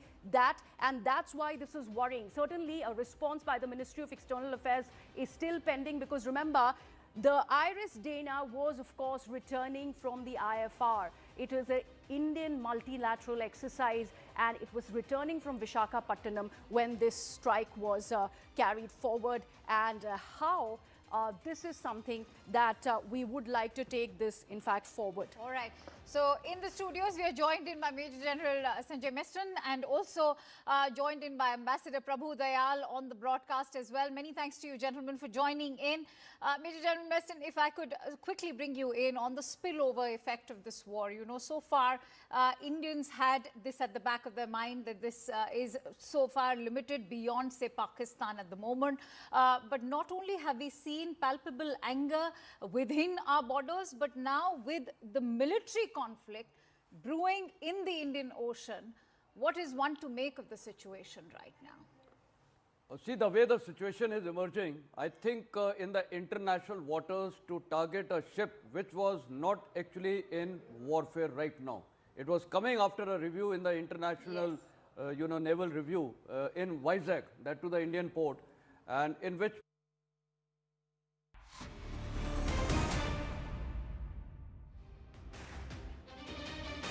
Welcome back. This is what is important, viewers. It was released in the UK 2 months ago. 88 hours. Did we lose a Rafale? Did we hit Kirana Hills? What's the truth there? Who had the initiative in the first hour? Did we achieve all our objectives? Well, all of that at 2 p.m. this afternoon. But this is the copy. General Saab, this is the copy of what's been authored by Tom Cooper along with Ravi Rikhe and this one. Oh, this is not planned, viewers. I just wanted you to open and say, Tom, what have you covered in this? Sit, please. Yes. Come. You can take a look. Well, I'm explaining the book. Thank you very much for asking. Thank you very much for you have to thank Rahul Shivshankar also, because he's the only one who had this copy. He got it from the UK, yes, so he's the only one who said this. Yes. So, but this is now available at our bookstores. 88 Hours is what the book is called. 88 Hours War, and the entire series. What have you done in this? Well, firstly, we have explained how comes this conflict. Yeah. Why was it fought? On one side, Pakistani jihad import-export business. On the other side, Indian overcaution and strategic problems over the years. Then the nuclear standoff between the two countries. And then the gradual increasing number of precedents, because India, it's not since yesterday that India has started reacting more forcefully to Pakistani provocations, but ever more often and ever more forcefully. Right. So this is not like, oh gosh, this came out of nothing. I saw a very interesting page that you were looking at. It's called the PL-15E hoax. Yes. So what is that hoax? Why is that? It's not now. It's at 1400 hours here at Sierra News 18. 1400 hours when we're going to talk. What we're going to do now is get back inside the war room and then understand tactically where we stand. Let's shift focus to the Strait of Hormuz, viewers. And this is where our experts believe the USS Lincoln is. Is this where it is right now? Somewhere there, yes. Somewhere there. There seems to be unclarity what happened to one of Iranian Kilo-class conventionally powered attack submarines. Therefore, U.S. Navy is not going to move its aircraft carrier anywhere closer to Iran right now. Closer to Iran. Now, if USS Lincoln is here, we also have a traffic jam here. And there are about a lot of Indian ships which are stuck. Even more so here, up here. There is a big group here, there is another group here, and another group here. So they are all waiting outside of Iranian territorial waters. Sorry, I drew this a little bit too close to Iran.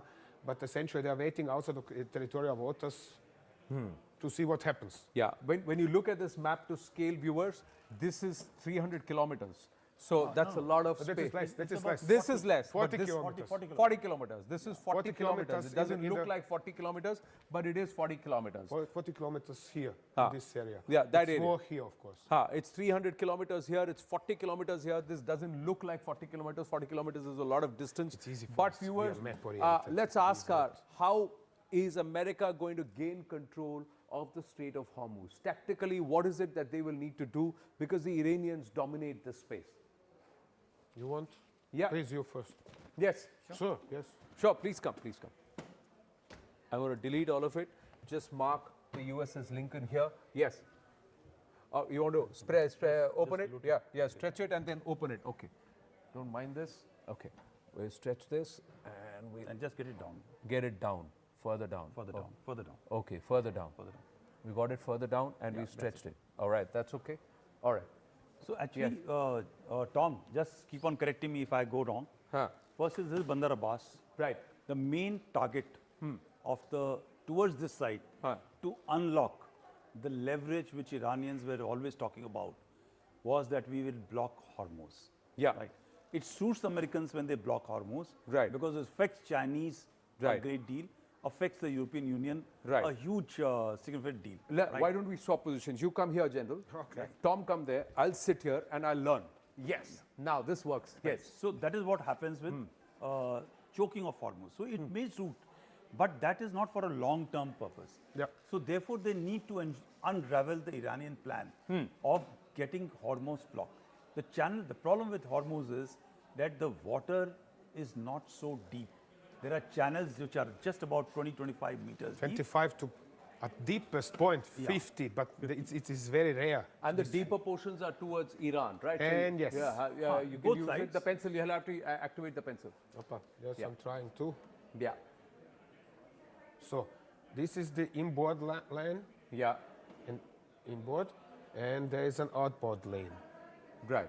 And this side, northern side, is a little bit deeper than the southern side. Yeah, and it's strange because technically when the tankers are loaded, should have been moving on to the deeper side, but there is for some reason, the navigation at seas, they have got the outward one which is much more deeper, Right. where the emptier tankers are going, but the heaviers are going where it's not so deep. Okay. The challenge is that they're looking to maybe block by having a filled tanker on the Omani side or hitting empty ones towards their own side. Right. What did they have? They got a good navy, which is not a superior navy, but a good navy, and with fast attack boats. Right. They got these midget submarines in which a couple of guys can sit. They can go very close and launch torpedoes from the close angle, and plus they got the unmanned systems. They got UAVs or We'll drones talk to be about the launched. Shahid 136 Yeah. in a bit. I'm just putting out for our viewers, have a look at this. So you have a cluster. This is on the 28th of Feb. This was the traffic. Let's quickly move to the first, second, and third, and the traffic starts thinning and it starts clustering all around the Strait of Hormuz. This traffic, can we move to the next one, please? This is 28th Feb. Can we just move to the next one? The 1st of March. See, again, it's thinning. And the clusters are increasing away from the Strait of Hormuz. 2nd March, please. We've got the data for the 2nd March. Can we move to the next one? Yeah, 2nd March, again, further thinning down. Again, clusters in Bandar Abbas and around Oman, and also on this side, Ras Al Khaimah, Dubai, and Abu Dhabi. And the last one, we have the data updated for the 3rd of March. That's what the data has come. We don't have the data for 4th March. Yes. So absolutely no traffic after they blew up the trench. Ships. Yeah. Actually, whatever they were having on this side, they need to degrade. So what Americans are claiming is that they have taken out about 17, 20 of their ships, which are out, right? And of course, you add this another one, it makes a complete figure of possibly 20. Right. They also, yeah. Please sit. And yeah, Tom, come here. We'll just change the alignments a bit. Aap yahan baithe? Is wale pe. Haan ji. Yes. Okay. Now, in this case, how do we win this back? How do the Americans win this back? Okay, the procedure is approximately. This is really much compressed. As follows. Firstly, they have to neutralize all the Iranian anti-ship missile sites along the coast. So also on Abu Musa, this is the island here. Agree? Yeah, correct. They got a SAM. They got SAMs there. And Greater Tam. Not only SAMs, but also anti-ship missile sites. So these were destroyed as first. Okay. Then there are similar sites here in Bandar Abbas area. Okay. There were similar sites here. Okay. In order to destroy these sites, they had to destroy SAMs in this area as well. And while doing that, and because of strikes on United Arab Emirates and on Oman, they had also to destroy all the ballistic missile sites in this area. Right. Short range ballistic missile sites. So there was lots of airstrikes were going on in this area over the last 5 days. And all the way up to Kish Island, for example, because this is from where the Iranians can still shoot in direction of the Hormuz Straits. Right. Now they've destroyed all of them. Only once they have suppressed the Iranian air defense sufficiently to move in their helicopters, are the Americans going to do the next step, which is to move in their warships. Because they are going to scout in front of warships whether there are mines in the water or not. Right. But if the warships go in, General Saab, then they have to mine the submarines? I think they will avoid putting in warships here. They'll use the helicopters. The helicopters have got the capacity to actually carry out a check of detecting mines which are there. Yeah. They also have got, they'll be having... They can take out the ASM, speedboats. They'll be able to take out speedboats.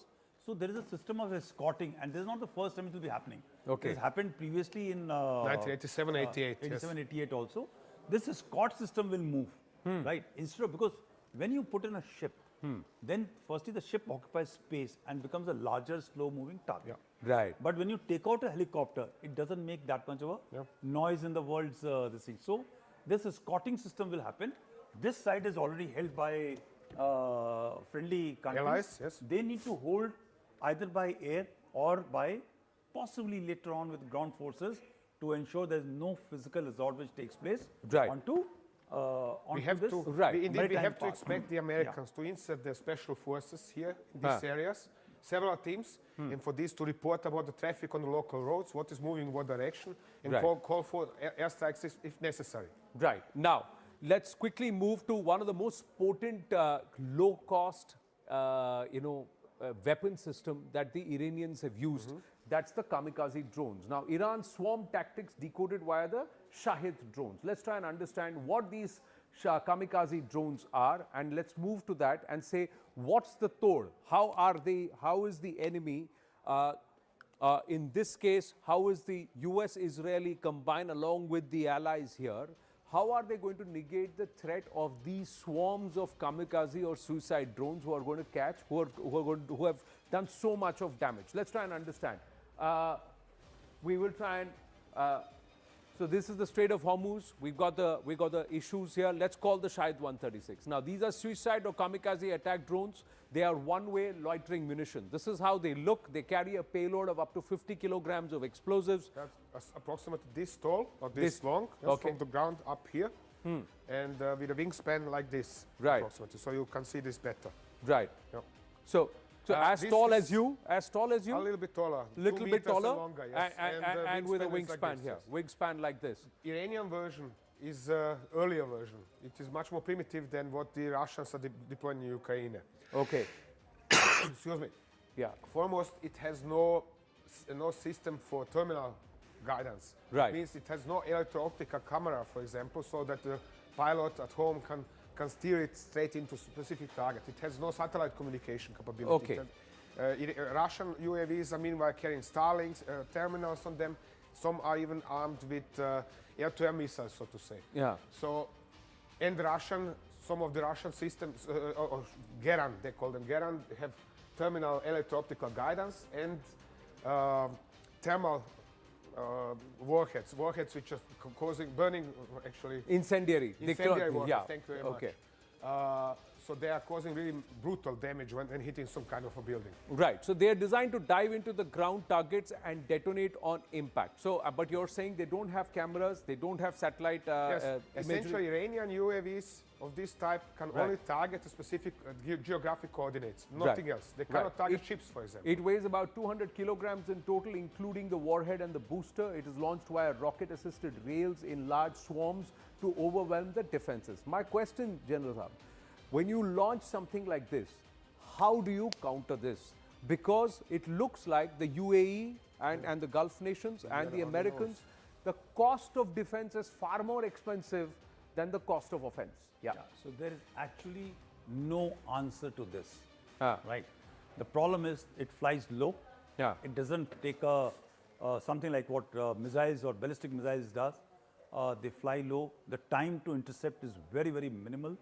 The only possibilities for Israelis is to use the iron beam system, because that is the fastest they can actually see, capture, and disable from its flight. Because right. If you sit there, and we'll come back to this one here, there is no iron beam in this region. Yeah, so they don't have. There is no iron beam. There are just 1 or 2 systems deployed in northern Israel. Correct. Now, they've also run out of interceptors here, because the Iranians poked fun, saying that you've got the old P3Vs here now you brought into play because you've run out of supply. My question is, where are they launching these Shahid drones? And we do not know what's their stockpile. If they have 60, 70,000 Shahid drones already ready, kamikaze drones manufactured. The problem is again the same like with ballistic missiles. They have these small trucks, 3.5 tons. Each can carry between 6 and 9 such drones. Launch them, cover it up and down, and that's it. Drives around like a civilian vehicle. But I would like to come back to General's observation that one cannot defend themselves against such a threat. The Indian army knows very well that one can. And what the Indian army has decided to do was to use these old, not apostrophes, Bofors guns. And the L-70s and the 23mm guns. That is the only way possible, that they need to deploy those old gun systems to protect themselves. But then how many are there? Right. So they got a limitation of range. They can fire about 1.5 to 2 kilometers worth, and the reaction time is that much. This thing, you can't actually capture, or you can't just dissuade this one. The only option for them is the speed of reaction is too short. Too short, because you have essentially some 5 seconds. Excuse me. So just to help you, you have essentially 5 seconds to react from the moment you detect it until it hits. So you have to react, aim, and shoot it down within these 5 seconds. And these drones fly at a fair clip. They also fly very fast. Very fast. Well, 120 kilometers something. Yes, there are faster drones than original Shahid as well. That's true. Yes, these are much faster. But if the Iranians have a huge cache of these Shahid 136, does that mean that these regions continue to remain vulnerable? Of course. Is it possible that Iran's next move would be to send swarms all across here to try and disrupt the Strait of Hormuz They're going to continue targeting all the time. Okay, Tom, I'll just tell you one thing. Right. It's all right to have 65,000, 50,000 this thing. Drones. But you need to store them somewhere. They just can't be dispersed. So the best way to destroy Shahid is in their stores, where they're going to be launched from. That's the first best place. And over a period of time, that is what is going to happen, and they must be already happening. The second is, what is the effect? Right? It's something like trying to say that every time an artillery gun opens a fire and gets to the munition of about 20, 25 kg or 30 kg explosives going to land, are we going to take off that thing in the air or not? Right? Can you do it? And we can fire salvos of it. The only difference is that this, instead of firing for 50, 20, 30 kilometers or 40 kilometers, is getting across a distance of about 1,000, 2,000 kilometers and striking. Right, but here this distance is 300 kilometers at its widest and about 40 kilometers at its narrowest. Now, if the Iranians decide and the IRGC decide, they are going to concentrate all of their activity in trying to disrupt the Strait of Hormuz. And they're going to use these kamikaze drones only here to deny any passage for any ships. That means they are going to create an energy crisis for the whole world. So therefore, that is what Tom was saying, that you need to dominate and ensure that this area, which is the range. So what happens is, when you know this is the range, these are the place you carry out anticipation, you carry out preparation, and by some degree try and reduce the possibility of the enemy to come there and operate. Right. Tom, agree? I agree with this, yes. The Americans are certainly going to be after establishing their total control over this area. Right. Foremost from the air, but also with help of ground forces in terms of special forces teams. Right. And in terms of constant patrolling and attacking anything that might look suspicious. So I wouldn't be a truck driver.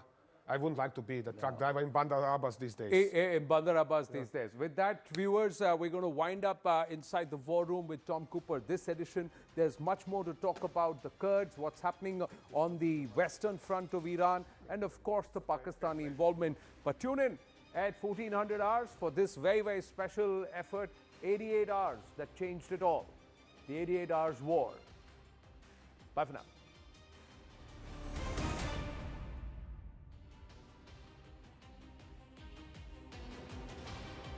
Navy submarine has torpedoed an Iranian frigate. We are talking about Iris Dana. This has happened off the southern coast of Sri Lanka in the Indian Ocean. Now, Iranian vessel, and this is what we are looking at as the war has spilled into our backyard. This is US Navy submarine sinking an Iranian frigate off the southern coast of Sri Lanka in the Indian Ocean, and that's where this has happened. And we are putting these graphics out for our viewers. Iranian vessel has been identified as Iris Dana. I just mentioned this. It's a guided missile frigate of the Iranian Navy and also pretty new. This was the latest that the Iranian fleet really had.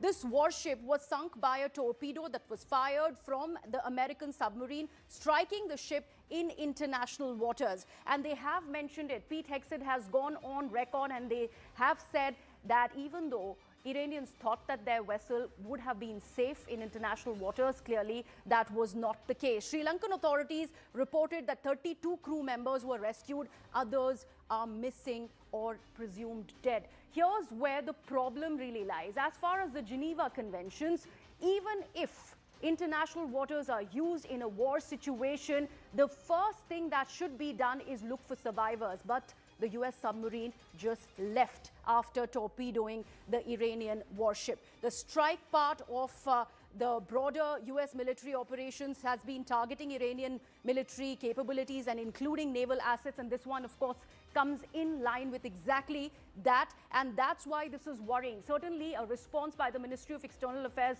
is still pending because remember, the Iris Dana was, of course, returning from the IFR.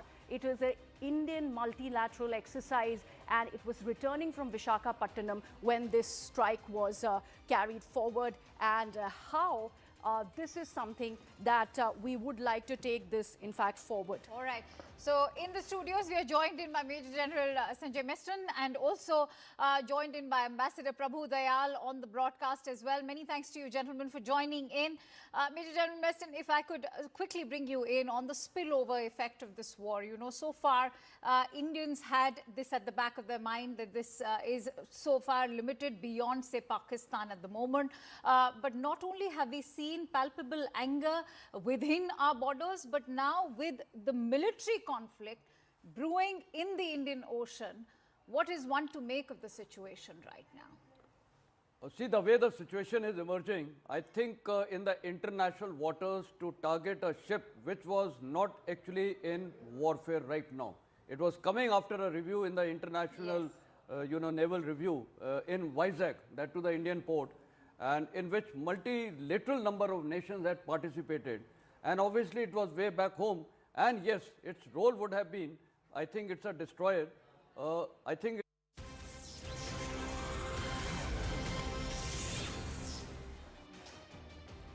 Thanks a lot for staying with us. You're with CNN News 18. I'm Shivani Gupta, getting you all the updates from the West Asia war. Let's begin with a quick check of the top stories.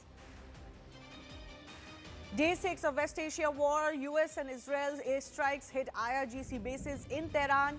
Iran retaliates with missiles while Israel plans multi-week campaign to dismantle Iran's military. US submarine torpedoes and sinks Iranian warship Iris Dana off Sri Lanka's coast. Indian National Congress questions Center for Weak Regional Influence.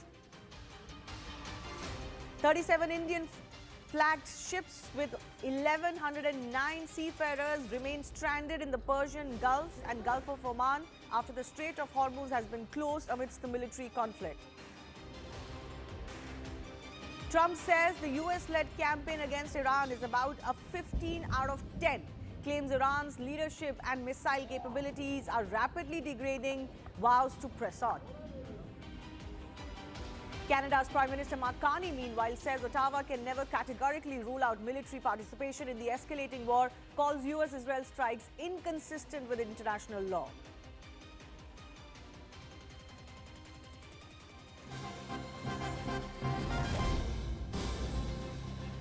So even as this war is raging abroad, there's palette politics back home. Rahul Gandhi, leader of opposition, has now slammed the centre, the BJP government, saying India's oil supplies are under threat with more than 40% of our imports transiting from the Strait of Hormuz. The situation is even worse for LPG and LNG. He's also raked in the issue of how the conflict has reached our backyard, with the Iranian warship being sunk in the Indian Ocean. He says, and I quote, "Yet the Prime Minister has said nothing. At a moment like this, we need a steady hand at the wheel. Instead, India has a compromised PM who has surrendered our strategic autonomy." So this is the big update that's coming in. Rahul Gandhi mounting more of that attack coming in from the Congress party as far as the sinking of the Iranian ship close to Sri Lanka and India is concerned. We'll get you more on this, but remember, this is the war reaching India's backyard. The US Navy sunk this Iranian naval ship near Sri Lanka. It's called the Iris Dana. It participated in Indian naval exercises in February, and it was on its way back, which is why this has become a situation that has embroiled India in it as well, because India was the host of those exercises. This warship was sunk by US submarine that fired a torpedo on it, and it is the first of this kind of hit that has happened in a long time. Certainly outside of the World War II, we haven't seen actions like this. There have been some individual actions that have happened since, but for the US, this is a big action to take. And now there are so many question marks on whether they followed protocol even during wartime while doing this.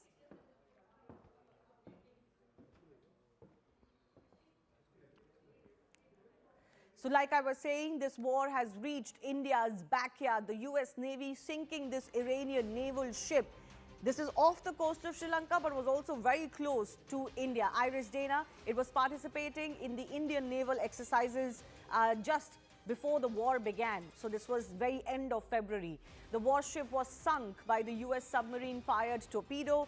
US strike is close to India's territorial waters, but it is not technically inside Indian territorial waters. So even though there are question marks of what India could have done, possibly very little. But I want to go across to my colleague Pallavi, who's joining us, tracks the Congress party. Pallavi, Rahul Gandhi mounting more of that attack against the BJP. And, you know, this compromised PM narrative as featured now very much in the written text of his attack as well. You know, from day one, the Congress party has been very critical of the foreign policy of the government, you know, right from the Indo-US trade deal, before that, Operation Sindur. The insinuation which has come in from Rahul Gandhi himself has been that this government has buckled under pressure coming in from the Americans, and therefore we do not have an independent foreign policy.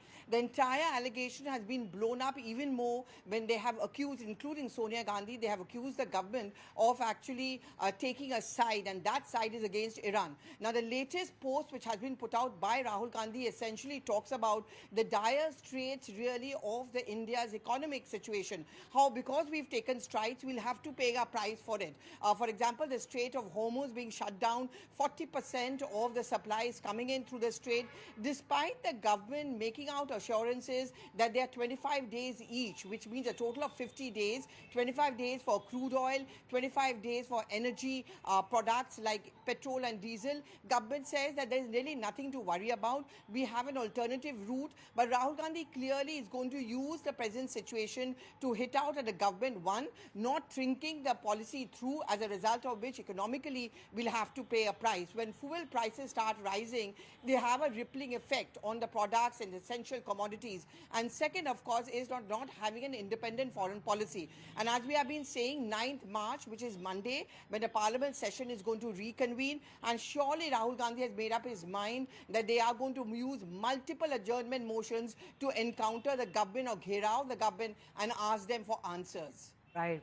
Even though this has nothing to do with India overall, we could actually see another parliament session being washed out. But Pallavi, I also want to understand from you, we are expecting more from the Indian ministry, isn't it? The Petroleum Ministry, to give us a more detailed response on what the plan ahead is today? Well, I mean, the Petroleum Ministry is doing a 24/7 monitoring of the situation. I mean, they are aware of the ramifications of a long-term closure of the Strait of Hormuz. But, you know, our policy really has been that of diversification. What we did put out earlier, and we're going to look at some more kind of debriefings coming in, is 25 days of crude oil supply, 25 days of energy product supply, which means petrol and diesel. Concerns which have been raised by Rahul Gandhi of LPG, LNG, that is also which the government has pointed out is taken care of at least 25 to 30 days. So we do not have to worry about, because the Strait of Hormuz is only 40% of our trade travels. 60% is through elsewhere, and one of the biggest ones being that of Cape of Good Hope. Also, when it comes to our crude oil supplies, we don't depend completely on the Gulf region. We've looked at other countries, whether it's been West Africa, whether it's been Russia, and also to a certain extent from America as well. So we'll wait to see what update really comes in from the Petroleum Ministry. But the big word from them is don't panic, don't hoard. There's really nothing to worry about. Right. Pallavi, we'll keep coming back to you for more. Let me just also take you through the implications of this strike which has happened as far as the Indian coast is concerned. So this strike raises security concerns for India and Colombo, both of these countries being close to where it happened. There are maritime tensions that could escalate right in our backyard, which is our concern. We don't really want to see more of this happening at all. Now, India faces the challenge to maintain free and open ocean. This wasn't technically in our territorial waters, but this is, of course, the larger Indian Ocean. The Limera Agreement also complicates India's position, and Indian Ocean becomes now a theatre. As far as this US-Iran war is concerned, there is regional trade, security risks as far as this strike is concerned. Also, Benedict Franke has said that the Iran crisis may be entering its final phase. The Munich Security Conference CEO says the military might of the US and Israel could end the conflict soon. Listen in.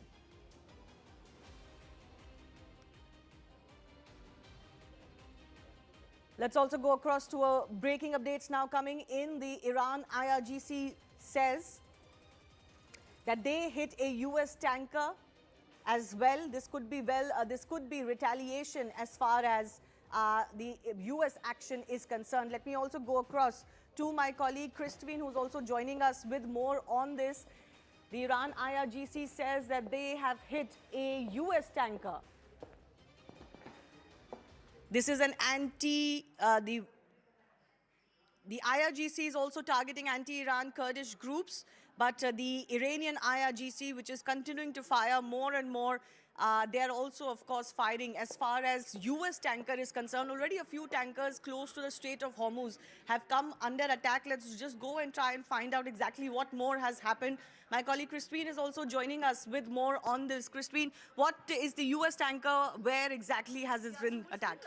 Waiting for those visuals, Shivani. We'll be dropping down those visuals in just a bit. That's the update you've already shared. What I do want you to take a look at very closely is this visual set that came in a little while earlier. This is Israel making big claims. Israel of the view here, and also sharing visuals of the same, saying, confirming it struck Hezbollah command centers in Beirut overnight. So these are visuals of the command center being taken down. If you quickly, if I pause the video here, 1 second. So this is the moment of explosion that has been captured in this one visual as well. I'm going to quickly open it for our viewers once again. These are claims being made as we speak by the Israeli forces. So the Israeli forces talking about the command center that has been destroyed, has been damaged. This is the Hezbollah command center that has been taken down. Now that's one. This is another visual that has been shared by Tehran Times. This is US-Israeli attacks on residential buildings in Tehran and the kind of destruction that it's left behind. So going to zoom in on these visuals, take a look at this. You see glasses shattered, some of the doors broken. You can clearly see the destruction here, and these are visuals, reportedly visuals from Tehran. So that's the situation as we speak. Look at that. Buildings falling apart, a lot of destruction on ground. Tehran, remember, has seen a lot of damage. Tell us a little bit more about this battle that is going on between Tehran and US now, because after the sinking of the Iranian ship, they've attacked a US tanker as well. Do we know more about the location of that US tanker? Still waiting for more details, but what's interesting is that Israel at the moment is looking at a clear two-pronged approach. One is, of course, taking on the Hezbollah in Lebanon. And interestingly, they've also been sending out evacuation orders. So they've been sending out warnings to civilians, especially residential pockets that are in close proximity to all these Hezbollah centers. That they're doing, but it's very difficult to implement it, is what experts have also been suggesting. We have one expert right here with us. Tom has been with us. Tom, now we are being told that a US tanker has been attacked somewhere in the North Gulf area by the Iranian IRGC.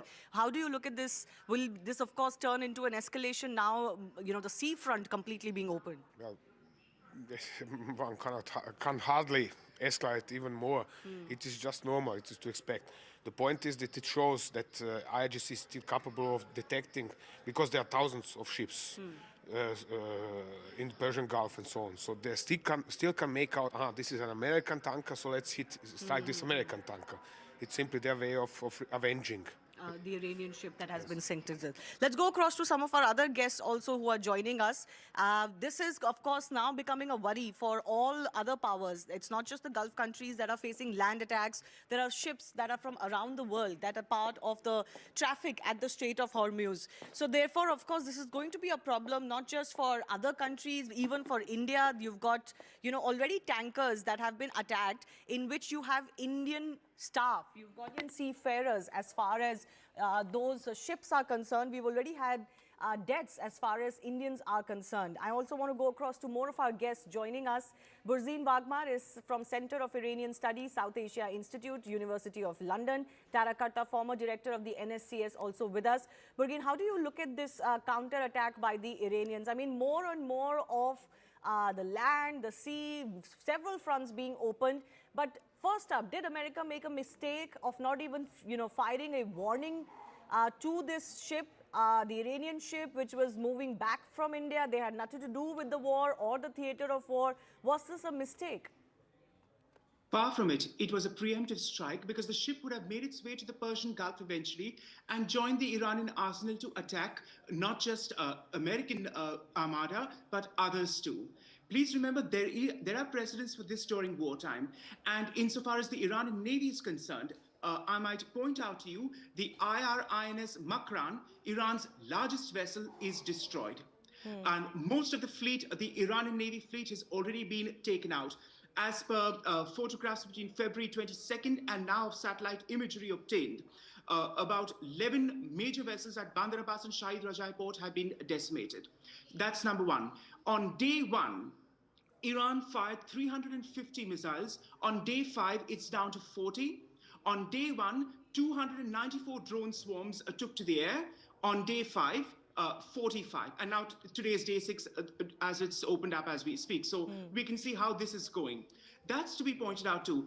And of course, insofar as Indian territorial waters and this, that, and the others being discussed, please remember that during peacetime, Iran has been a nuisance by kidnapping Indian merchant Navy men far too often on high seas, on vessels, when India had nothing to do with problems with shipping.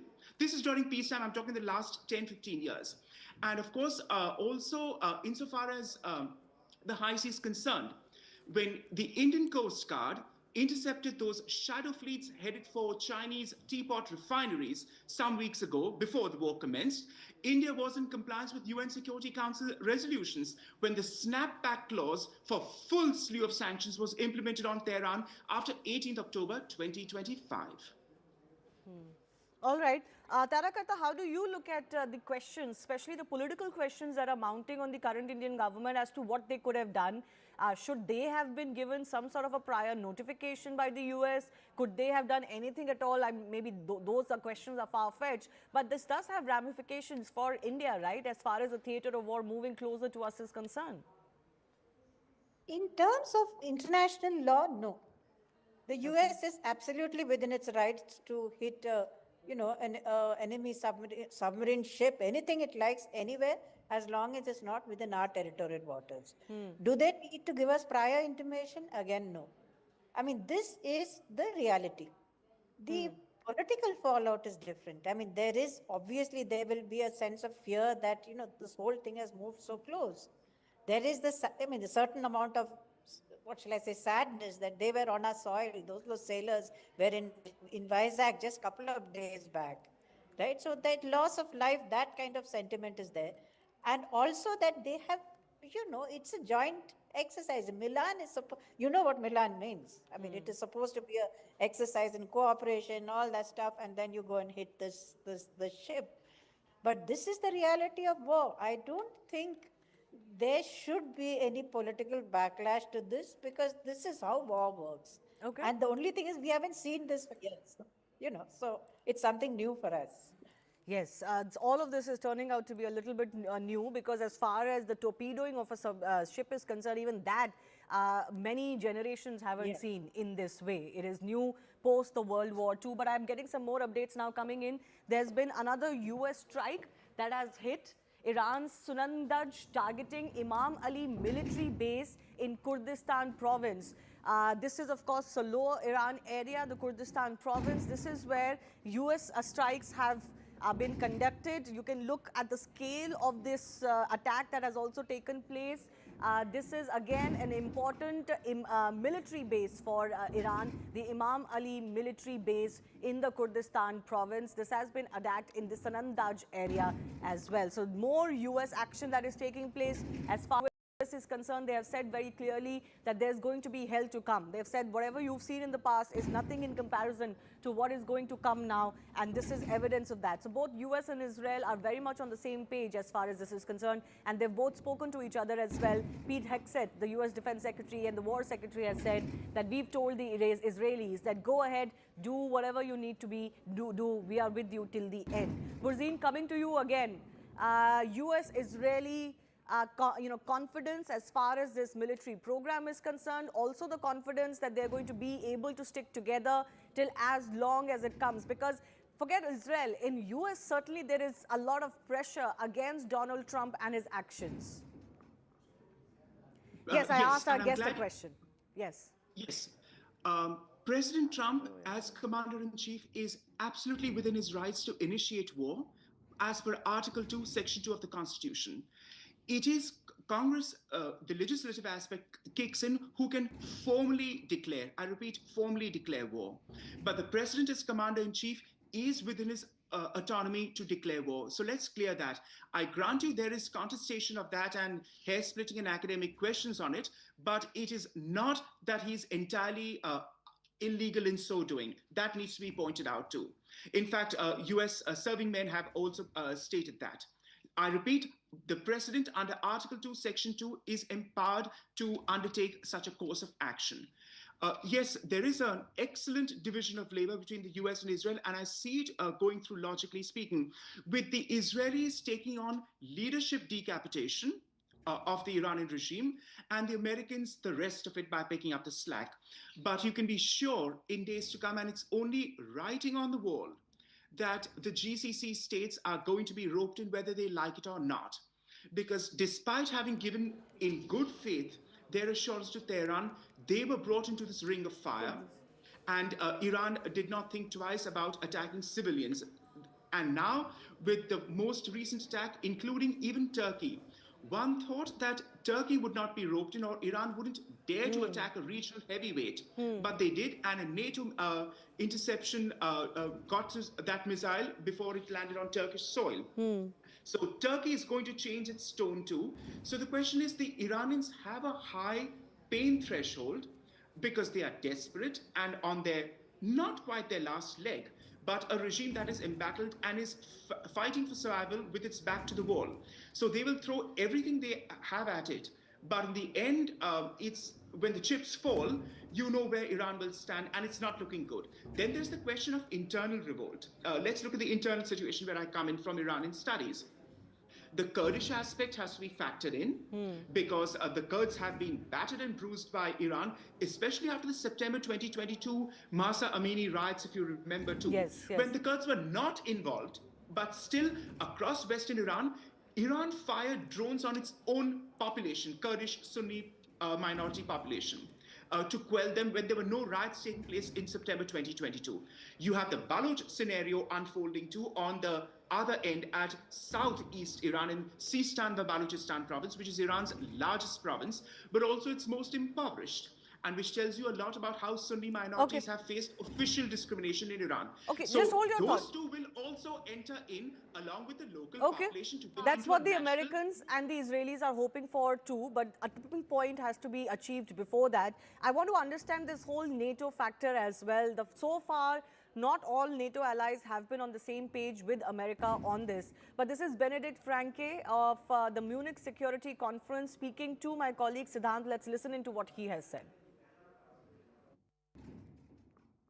Sir, how do you assess the situation in West Asia? Today is the 5th day of conflict going on between Iranian forces and US and American and Israeli joint forces. How do you assess the situation? I mean, first of all, it's so interesting that you over here call it the West Asia crisis. Yeah. For us, this has nothing to do with Asia, even though it may geographically be correct. This is the Iran crisis, and it goes back a long, long time. Iran has been a major issue for us Europeans and for the transatlantic alliance for decades. And in a way, now the last days of this crisis have hopefully come. I personally believe this is going to be over relatively soon. The Israeli and the American military might is unbeatable from my perspective, and I just hope that this isn't fought on the back of the average Iranian people, but that this doesn't just lead to an end of the nuclear program, but to freedom and democracy in Iran. So earlier it was promised that there's going to be the regime change in Iran. Now it looks like that this has become a war of attrition. How do you look at this assessment? I'm personally confused as you are about the objective of this military action. I do hope that we will see a regime change, and I mean we have already seen parts of the regime being killed and crumbling. So I guess it's a regime change by default. I just hope, and let me repeat myself, that this doesn't end up as an emperor in new clothes, that this will actually lead to change in Iran. Are you worried that Iran could also go Iraq way? Of course I am. But then again, Iraq is now a democratic country. Iraq is now an anchor of stability in the region, and Iraq is prospering. Yes, I don't want to justify the war in Iraq. I don't want to be the referee on it. I just want to point out that Iraq isn't a full-blown disaster. Tarakarta, how do you look at this situation? Not all NATO allies very comfortable with American action. We've seen responses that have come in from some of them. Spain, for example, there's obviously countries like France who might be sympathetic to the cause overall, which is that, yes, they don't consider Iran a very favorable regime. They consider it a source of regional instability, but not everyone is on the same page. You've highlighted a very interesting point. There is no single Europe now. Europe speaks in different voices, and it has been speaking that for some time, even with regard to Ukraine. I mean, you saw the divisions there. So the gas prices have shot up. I think I just saw reports that they are looking to get oil again from Russia via Ukraine. That is still going on. So obviously, it is going to cause a lot of countries a lot of heartburn, including us. I mean, we are not part of this war anyway, and yet we are going to get hit badly. China, I think, is now sending an envoy. Finally, China is getting into this and sending an envoy to sort of intercede to see that stops. But again, the question which your reporter just asked, the question is, what is the US objective? It is obviously not just regime change. It is not nuclear, because Iran had agreed to stop all its nuclear activities. And I do repeat, all with absolute investigation by the UN agencies. So but it's not the US doesn't believe that. The US has very openly contradicted this, including the American president himself, that they were not listening to us. No, but then you have the IAEA chief saying first they had no program. He just said so. There was no nuclear program. And this is something I remember, saying during the Iraq war, when we told the US, look, there is no nuclear program there. So that is it's a big question mark after that. Okay. The final, as a country in Delhi, will want to know, when is this war going to end? Yes. And it is going to end when US gets its objective. But then tell me what the objective is. Well, now it seems like it's a complete annihilation of their current leadership plus the IRGC. I think it's not going to be short of that. Yes, Burzine, you wanted to come in. Yes, please remember, as per the 1st June 2025 provisional IAEA report which Director General Grossi had submitted, Tara, Iran had 60% of uranium enrichment stockpiles of 448.9 kilograms. Yeah. Granted, theoretically, that is not weapons grade because you need to crank it up to 90%.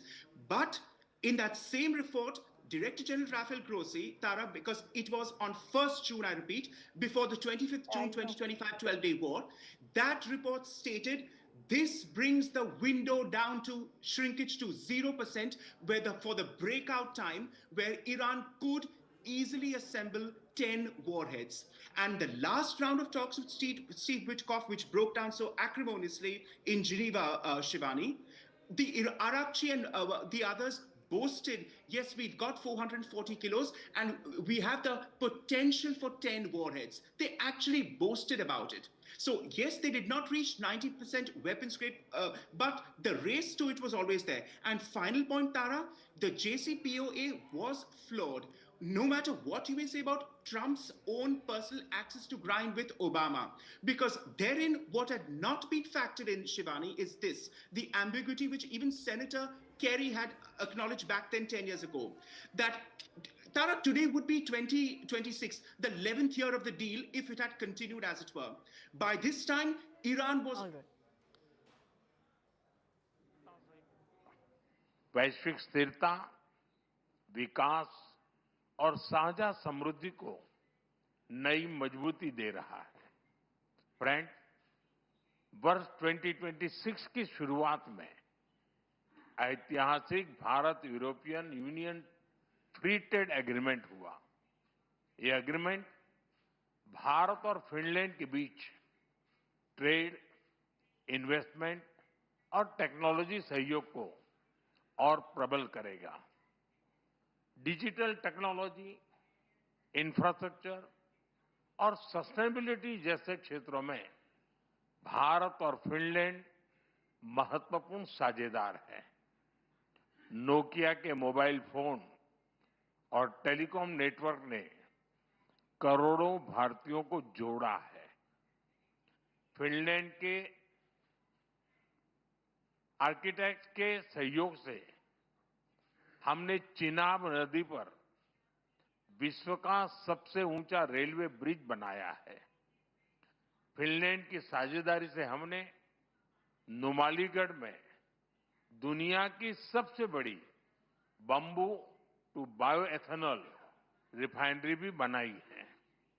Friend, ऐसे महत्वपूर्ण उदाहरणों से प्रेरित होते हुए president stoop की इस यात्रा में हम भारत फिनलैंड संबंधों को एक strategic partnership in digitalisation and sustainability का रूप दे रहे हैं। यह पार्टनरशिप एआई से लेकर 6G टेलीकॉम तक, क्लीन एनर्जी से लेकर क्वांटम कंप्यूटिंग तक कई हाईटेक क्षेत्रों में हमारे सहयोग को गति और ऊर्जा देगा। साथ ही डिफेंस, स्पेस, सेमीकंडक्टर और क्रिटिकल मिनरल जैसे की सेक्टर्स में भी साझेदारी और गहरी बढ़ेगी। भारत और फिनलैंड जैसे लोकतांत्रिक और जिम्मेदार देशों की यह स्ट्रेटेजिक पार्टनरशिप पूरे विश्व के लिए ट्रस्टवर्दी टेक्नोलॉजी और सप्लाई चेन सुनिश्चित करने में योगदान देगी। फ्रेंड्स, फिनलैंड भारतीय स्टूडेंट्स और टैलेंट के लिए एक प्रीफर्ड डेस्टिनेशन बन रहा है। दोनों देशों के इनोवेशन इकोसिस्टम को जोड़ने के लिए आज हमने फिनलैंड के साथ एक व्यापक माइग्रेशन एंड मोबिलिटी एग्रीमेंट किया है। इसके साथ हम जॉइंट रिसर्च और स्टार्टअप सहयोग को भी और मजबूत करने जा रहे हैं। शिक्षा के क्षेत्र में फिनलैंड एक रोल मॉडल है। आज हमने teacher training, school to school partnership और फ्यूचर ऑफ एजुकेशन में रिसर्च सहयोग बढ़ाने पर भी सहमति बनाई है। यानी स्कूल से लेकर इंडस्ट्री तक हम ह्यूमन डेवलपमेंट के हर लेवल पर अपने सहयोग को नई गहराई देने जा रहे हैं। फ्रेंड्स, फिनलैंड नॉर्डिक क्षेत्र में भारत का महत्वपूर्ण पार्टनर है। हम फिनलैंड के साथ मिलकर आर्कटिक और पोलर रिसर्च में भी सहयोग बढ़ा रहे हैं। एक हेल्दी प्लैनेट हमारी साझी प्राथमिकता है। हमें बहुत खुशी है कि इस वर्ष फिनलैंड के साथ हम भारत में world circular economy forum host करने जा रहे हैं। इससे सस्टेनेबिलिटी के हमारे प्रयासों को नई गति और नए विचार मिलेंगे। फ्रेंड्स, भारत और फिनलैंड दोनों रूल ऑफ लॉ, डायलॉग और डिप्लोमेसी में विश्वास रखते हैं। हम एकमत है कि केवल मिलिट्री कॉन्फ्लिक्ट से किसी भी मुद्दे का समाधान नहीं निकल सकता। यूक्रेन हो या पश्चिमी एशिया, हम संघर्ष की शीघ्र समाप्ति और शांति के हर प्रयास का समर्थन करते रहेंगे। हम इस बात पर भी सहमत हैं कि बढ़ते हुए ग्लोबल चैलेंजेस के समाधान के लिए ग्लोबल इंस्टीट्यूशंस का रिफॉर्म आवश्यक ही नहीं, अर्जेंट भी है। और आतंकवाद के हर रूप को जड़ से समाप्त करना हमारी साझी प्रतिबद्धता है। योर एक्सेलेंसी, आपने आयरनमैन ट्रायथलॉन कंप्लीट की है। हमें विश्वास है कि आप जैसे ऊर्जावान लीडर के साथ मिलकर हम भारत और फिनलैंड के बीच इनोवेशन, डिजिटल और सस्टेनेबिलिटी के एक नए ट्रायथलॉन को भी अचीव करेंगे। आइए भारत फिनलैंड के इस फ्यूचरिस्टिक पार्टनरशिप में एक नए सुनहरे अध्याय की शुरुआत करें। बहुत बहुत धन्यवाद।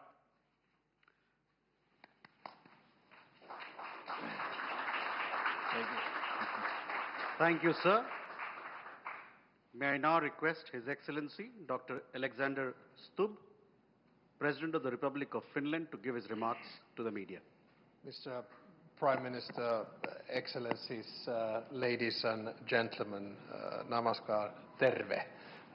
As you said, thank you very much for your kind words. Also, thank you for the warm hospitality that you have shown us here. I have to say that I salute your diplomatic skills when you say that we stand here as two big democracies. There is one big and one slightly smaller, but I think the key message is that we share values. I would also like to congratulate you for your leadership. My last visit to India was actually in 2013 in my capacity as Minister of Trade. And the change that I just see on the streets of New Delhi and that I will most probably see in Mumbai in a couple of days is palpable. This is an economic miracle that we're witnessing, and I wish you all the best. Thank you also for welcoming me. I arrived yesterday in the middle of Holi, which was lovely to see. I was able to escape some of the color attacks that were coming at me, but it was a great experience as such. The previous state visit of Finnish head of state, the president, was actually in 1996 with President Martti Ahtisaari, who was very much a man of peace. He won the Nobel Prize of Peace in 2008 and was a great respected leader. Rarely, if ever, have we been in a situation also where we've had a prime minister here 2 weeks ago in the form of Petteri Orpo, and now a president 2 weeks later. India obviously is one of the world's largest and most influential countries and the world's largest democracy. And as we have seen, you are now a key strategic partner for Europe. Its importance in foreign and security policy and trade policy is difficult to overstate. You are one of the fastest growing economies in the world that we can witness here every day. And what I really respect about your foreign policy is that you've never been under illusions. You've always based your foreign policy on a pragmatic and realistic worldview. You've showed the rest of the world that strategic caution and safeguarding autonomy means a lot, all the while championing multilateralism and global cooperation. And I believe personally that we should all become a little bit more Indian. It's an honor for me to open the Raisina dialogues today together with you, Mr. Prime Minister. It's amazing to see the growth of Raisina. Only in 10 years it's become one of the key set pieces where everyone in the world is listening and watching what is happening at Raisina, not least right now when the world is so turbulent. The world is changing. We are living through a transition in the global order, and India, together with its friends in the global south, will determine the direction in which this order will go. And that is one of the key issues. It's been so fruitful to discuss and understand your approach. Today we discussed security issues in the region. We have conflicts in both regions, in West Asia and also, of course, in Ukraine. And for us, Russia's war of aggression against Ukraine has lasted for too long, 4 years. We agreed that ending the war is in everyone's interests. A lasting peace can only be one that respects the principles of the United Nations. Today, in my speech at Raisina, I will once again call for a change in the multilateral system where the division of labor and power would reflect today's world, and therefore I think a seat in the UN Security Council for India is of utmost importance. We of course also discussed today the relationship between India and the EU, and I have to say that the trade agreement and the strategic partnership that was forged just a little while back between the EU and India is of great significance. When the world is in transition, the United States, Russia, China, and many others, the fact that we can have a values and interest-based partnership between the European Union and India is very important. Now, of course, we're also strengthening the relationship between Finland and India. As you just mentioned, we're deepening our dialogue in many sectors, and our goal is to at least double our trade. A good beginning is the fact that we have 20 Finnish companies here who are traveling with me from a wide range of industries, from technology to quantum, to satellites, to networks, to food, and to green tech, which you mentioned. Our dialogue is further strengthened by the fact that we have a very strong Indian community in Finland. I know these numbers don't sound big to you, but for us they are. There are over 20,000 Indians that reside in the capital region of Helsinki and actually in Espoo. A gentle reminder, Finland has a population of 5.6 million, which is a little bit like a suburb in New Delhi. So you have to understand that for us figures are of a different scale. Our Indian friends are a very valued member of our society and contribute significantly to our economy and culture. And it's good to also have the mayor of Espoo here with us today. Finally, I would like to thank you, Mr. Prime Minister, for our excellent discussion. Anytime you have allotted a short amount for a one-to-one discussion and you run over it extensively, you know that the discussion has to be good, and we really enjoyed that. So sorry to the delegations that we were so late, and thank you once again for your warm hospitality for this state visit. I really appreciate it.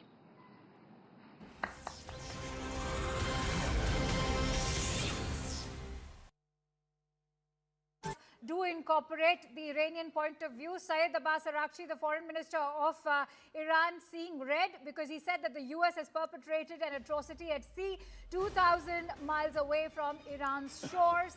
Frigate Dena, a guest of India's Navy carrying almost 130 sailors, was struck in international waters without warning. Mark my words, the US will come to bitterly regret precedent it has set. Ambassador Sajjanhar, this is also a warning over to India with regards to what could happen next.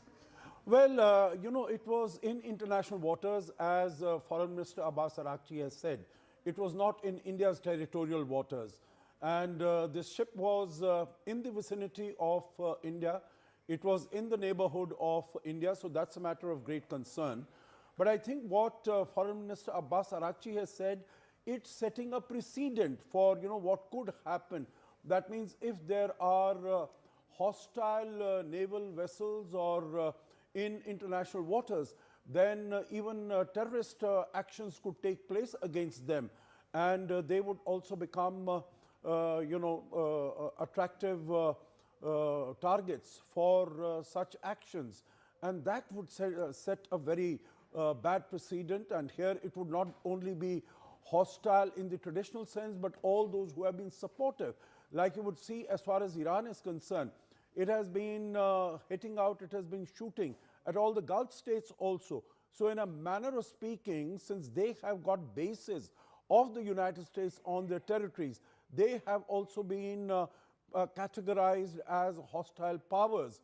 But of course, Iran is trying to reach out to them, saying that their hand was forced because the United States was attacking them. But that doesn't explain why they had to go after the do you sense civilian. a little bit of an instigation or a provocation is also...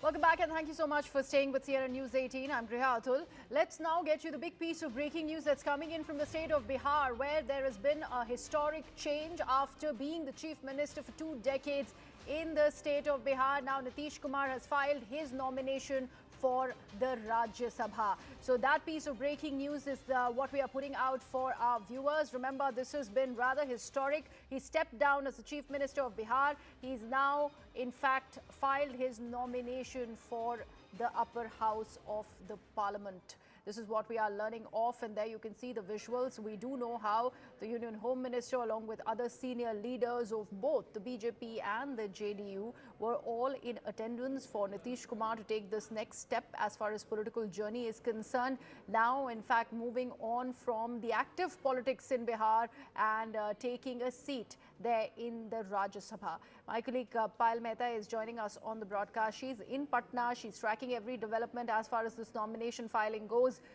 Payal, you have been keeping a track of every development there from Patna, and you were telling us earlier on how even the Union Home Minister was going to be very much present there alongside Nitish Kumar for his nomination filing. What all has happened now? Well, the nominations have been filed. Nitin Nabeen, the BJP's national president, and Nitish Kumar, who is, of course, going to be embarking on a new journey, will be nominated to the Rajya Sabha for the first time in his career. He's been a former minister in the union as well, but 10 years of chief minister rule is no mean task as well. But tempers are certainly very, very high even now as well, because a lot of his supporters continue to sit here and they continue to say that, they're not happy with the fact that Nitish Kumar has decided to go away from Bihar and go to the center as well. But that's a thing of the past, Griha, because now you know that it's a reality. Nitish Kumar, if those pictures can be beamed, you'll be able to see his camaraderie with Amit Shah is very evident when he's putting his arms around Amit Shah's shoulders and essentially, smiling. So those pictures speak a lot for itself.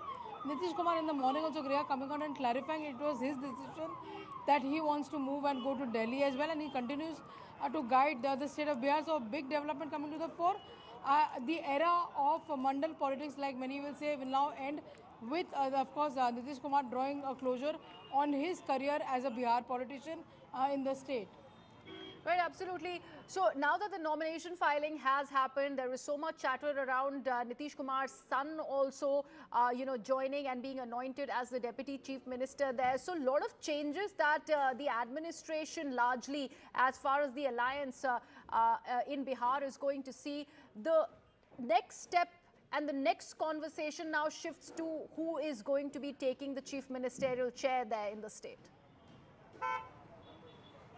Well, of course, that's a very big question. And, you know, Griha, my sources have just told me that all the leaders, including Amit Shah, have moved to the Bihar state. Guess they're going to have a closed-door meeting over there because a lot has to be decided. Remember, Nitish Kumar's son is not even a primary member of his party as of now. He has to be inducted into the party, and very reluctantly, just about last week, Nitish Kumar had given a go-ahead to his party top leadership, saying that if you so feel that my son needs to enter politics, so be it.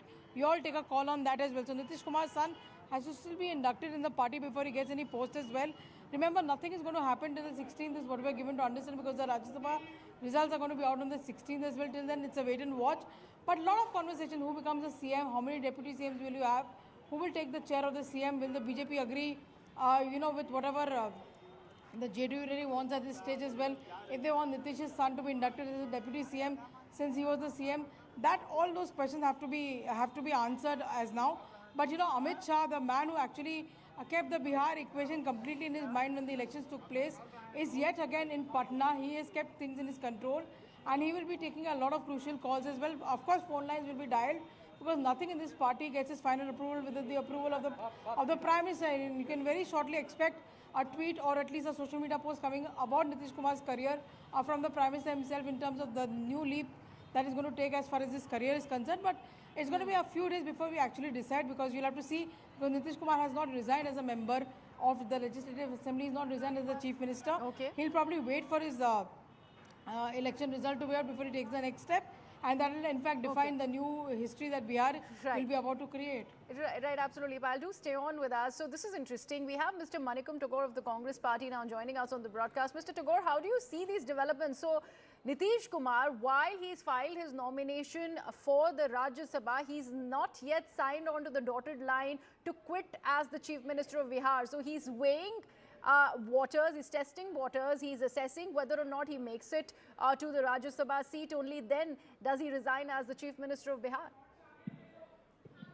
These are all wrong way to look at it. I think that this is a BJP and Modi and Amit Shah, how backdoor entry they are doing it in the state of Bihar.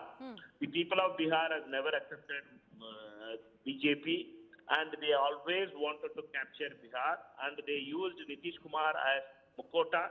Now, after the election victory in 2025, now they are doing these kind of things to force him to resign from the chief ministership, make him as the MP, and BJP person will be the chief minister of Bihar. This is complete backdoor entry of BJP into Bihar.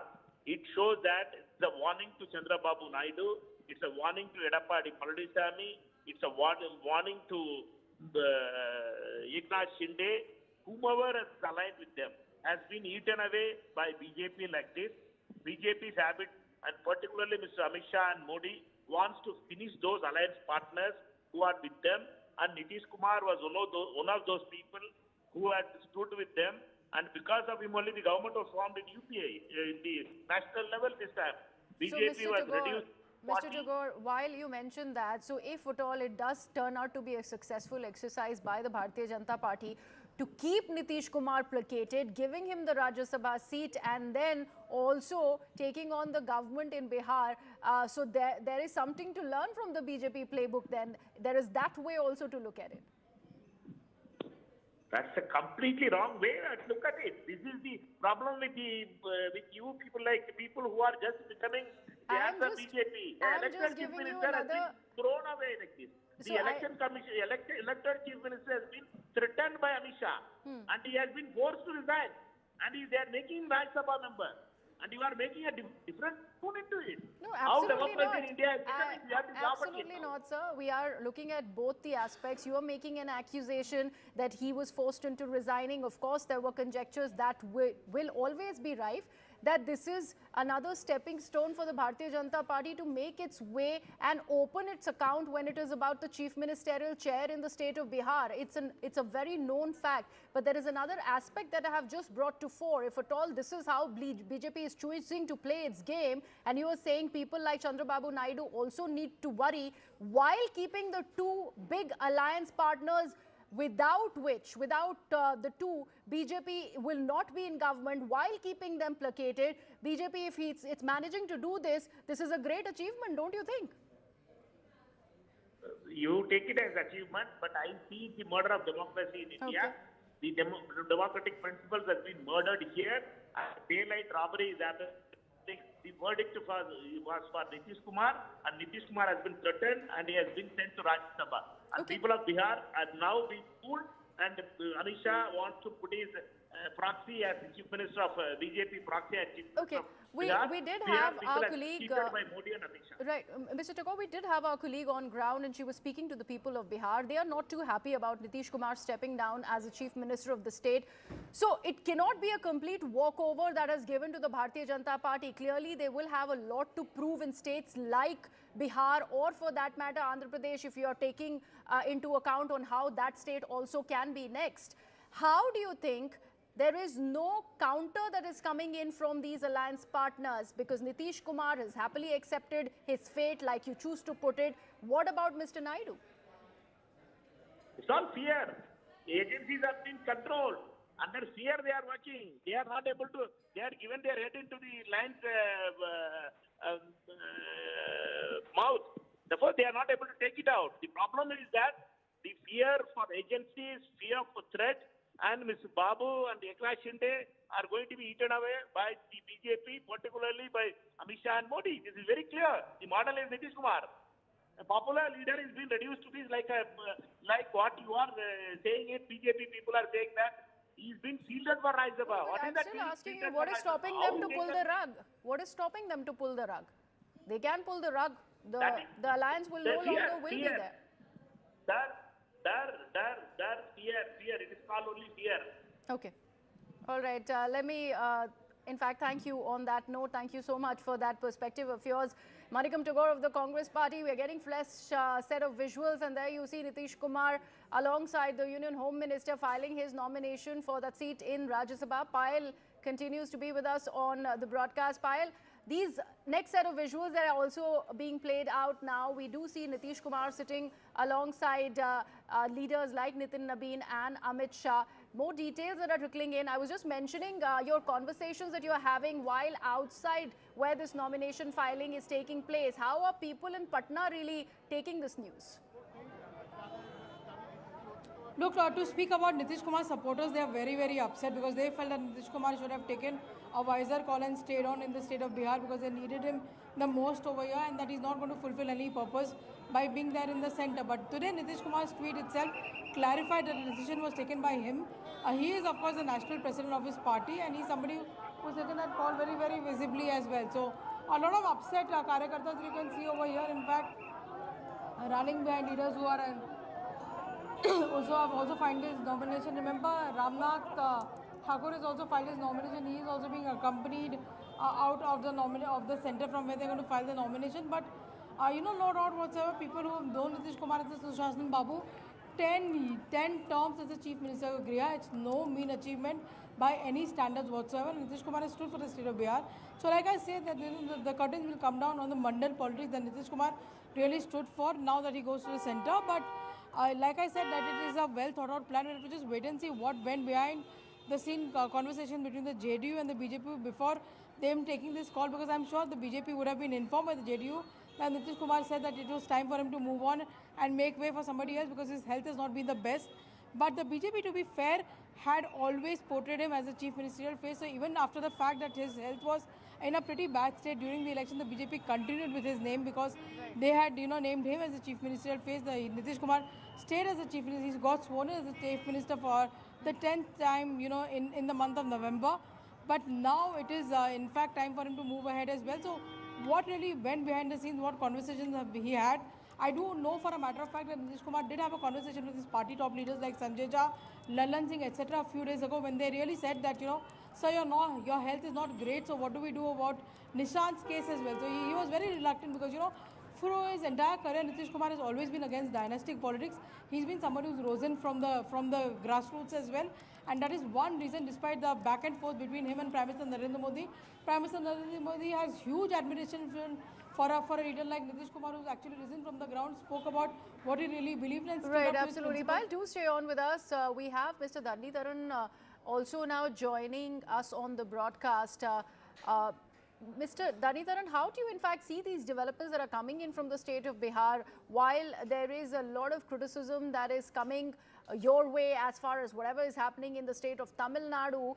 There seems to be this placation exercise that is at play by the Bharatiya Janata Party, where they've almost managed to keep Nitish Kumar happy by granting him that nomination for the upper house of the parliament and taking that chief ministerial chair altogether from him. See, who am I to comment on the affairs of JDU and BJP? I'm a DMK spokesperson. But also having said that, I quite vividly remember the bloc was saying that Nitish wouldn't remain the chief minister candidate. So if he has to become the Rajya Sabha, he can become. He does not need the BJP's support because his party has a sufficient number of MLAs. So what is there? But the whole point is we stand clear what we said to the Bihar people, rather the India bloc, said the Bihar people that Nitish Kumar won't be continuing as the chief minister. So they cheated the Bihar people because they kept saying that Nitish Kumar is going to be the chief ministerial face and continue as the chief minister for the entire five years, and the people had voted for Nitish Kumar. So now the message for Edappadi Palaniswamy also is very clear. So Edappadi Palaniswamy, though he may claim once in a while that he is the real face of the NDA in Tamil Nadu, that's not the case. For every instruction he has to go to Delhi. And whatever happens, the real power will remain with the BJP, and the idea of BJP is to completely obliterate the ADMK. Salim, why I asked you that question was because we had your alliance partner in Tamil Nadu Congress and Mr. Tagore had joined us. Now, he is clearly mentioning that this is only a threatening exercise that is at play here. We will see a similar situation with Chandrababu Naidu. We've already seen something historic that is happening in Bihar, where you've got in fact, a two-decade chief minister to go ahead and step down for a Rajya Sabha seat. So anything is possible under the Bharatiya Janata Party is the claim of the Congress party. Do you not want to weigh in on this? No, that's exactly what I said. Even for ADMK, there's a clear message here. That is that the whole idea of the NDA alliance in Tamil Nadu is also for the BJP to completely eat away ADMK, which has already happened. ADMK is now the weakest since its inception, and it's getting weaker. So slowly and steadily, they want to take over the ADMK, but if at all, they have not taken it over as of now. Okay. We have seen what happened in Maharashtra also. So Shiv Sena was broken away. Shinde was made the chief minister. Then now he's not the chief minister. So, and even we've seen what is going to happen with the Bombay mayorship. So they want to completely obliterate all their allies. So if you ally with BJP, they will eat you up. All right, we'll see what happens in Tamil Nadu. But Mr. Danditaran, thank you so much for joining us on the broadcast. We'll keep every development before our viewers as we are looking at these visuals which talk about the nomination filing of the erstwhile chief minister, but I do not want to in fact use the word right now because Nitish Kumar, we are told, has not yet stepped back from his position as the chief minister of Bihar. He's just about filed his nomination for the Rajya Sabha, and very soon we will get to know on who is going to be taking over that chair of the chief minister in the state of Bihar. As far as the reports that Payal is bringing to us, the people of Bihar do not seem to be very happy because it is they who voted Nitish Kumar to power to become their leader in this session as well. We go into a very, very short break. We come right back with more news and updates.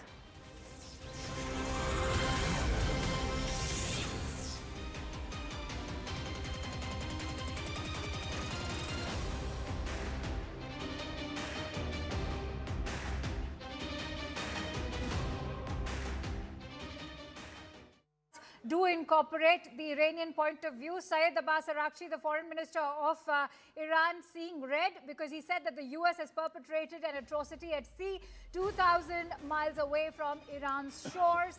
Frigate Dana, a guest of India's Navy carrying almost 130 sailors, was struck in international waters without warning. Mark my words, the US will come to bitterly regret precedent it has set. Ambassador Sajjanhar, this is also a warning over to India with regards to what could happen next.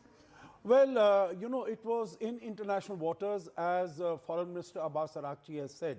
It was not in India's territorial waters. And this ship was in the vicinity of India. It was in the neighborhood of India, so that's a matter of great concern. But I think what Foreign Minister Abbas Araghchi has said, it's setting a precedent for, you know, what could happen. That means if there are hostile naval vessels or in international waters, then even terrorist actions could take place against them. And they would also become, attractive targets for such actions.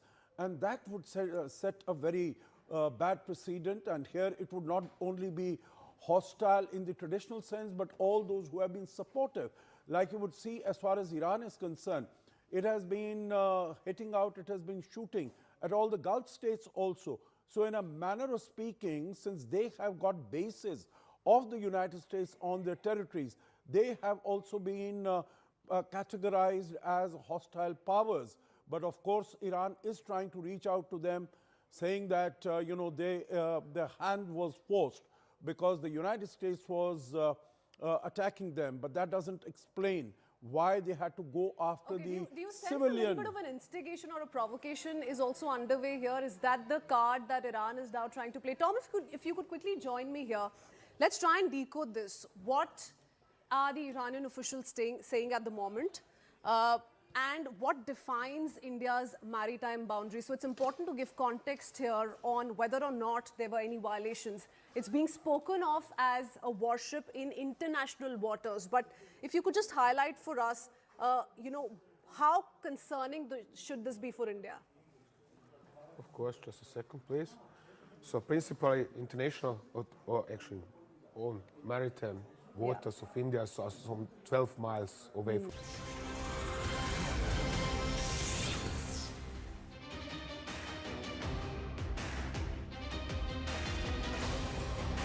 Namaste, Jai Hind, and welcome viewers. This is a very, very special effort, and we are so happy we are the ones that we are who are able to tell this story to you. CNN News 18 gets you a story that spans 88 hours that changed it all. And a man who, along with his co-authors, meticulously tracked every moment, every sortie, every signal in the skies. Tom Cooper uncovers the truth behind the Rafale bogey, what happened in that first initial hour and who owned it, the mysterious Kirana Hills, the nuclear bluff, and from being spooked, smoked and smashed, the entire battle behind the headlines is finally revealed. What actually happened with Pakistan in Operation Sindur. In his revelatory new book, aviation analyst and also military historian Tom Cooper lays bare the untold events within Operation Sindur. And it's called the 88 Hours War, the India-Pakistan War of May 2025. I've got the book here. We've got a copy. It's out in Bharat also. It was released in the UK internationally about 2 months ago. We've got the book.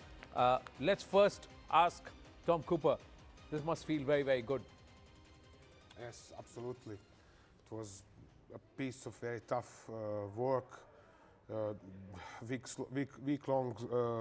weeks-long research and digging to the social media in particular, with help of not only 3 fantastic researchers who are professionals and doing this for years already, but also 2 additional gentlemen from India who have helped with their own research. So there's Ravi Rikhe, Sanjay Badri Maharaj, and also Mangesh Sawant, so credit to them too. But Tom Cooper, you led this conversation. Let me first ask you this. Yes. Who won this war? Well, this is India, this is clear. This is beyond any kind of doubt that it was India. As May, June last year, a clear-cut victory for India, and one of very few wars of the last 30, 40, 50 years where there is such a clear outcome like in this one. Okay, let's recreate the first few hours, viewers. I'm just going to quickly take you through what happened, and it's chronicled in this book. This is all from the book excerpt. So first up, the India strike on Pakistan, as the idea, the information that was already given. We'll ask Tom to express it and explain to us in detail. The IAF strike window was between 1:04 to 1:24 a.m. Struck the terror hubs, the terror notion. The weapons were fired over Pakistani airspace. The PAF's response was delayed by minutes, and the first reaction was at 00:36 Pakistan Standard Time. So this was the first reaction at 00:36 Pakistan Standard Time.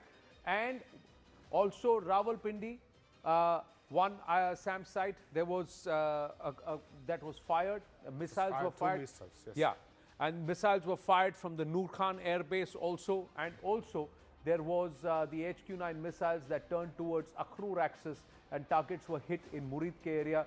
No IAF aircraft was hit by the surface-to-air missile.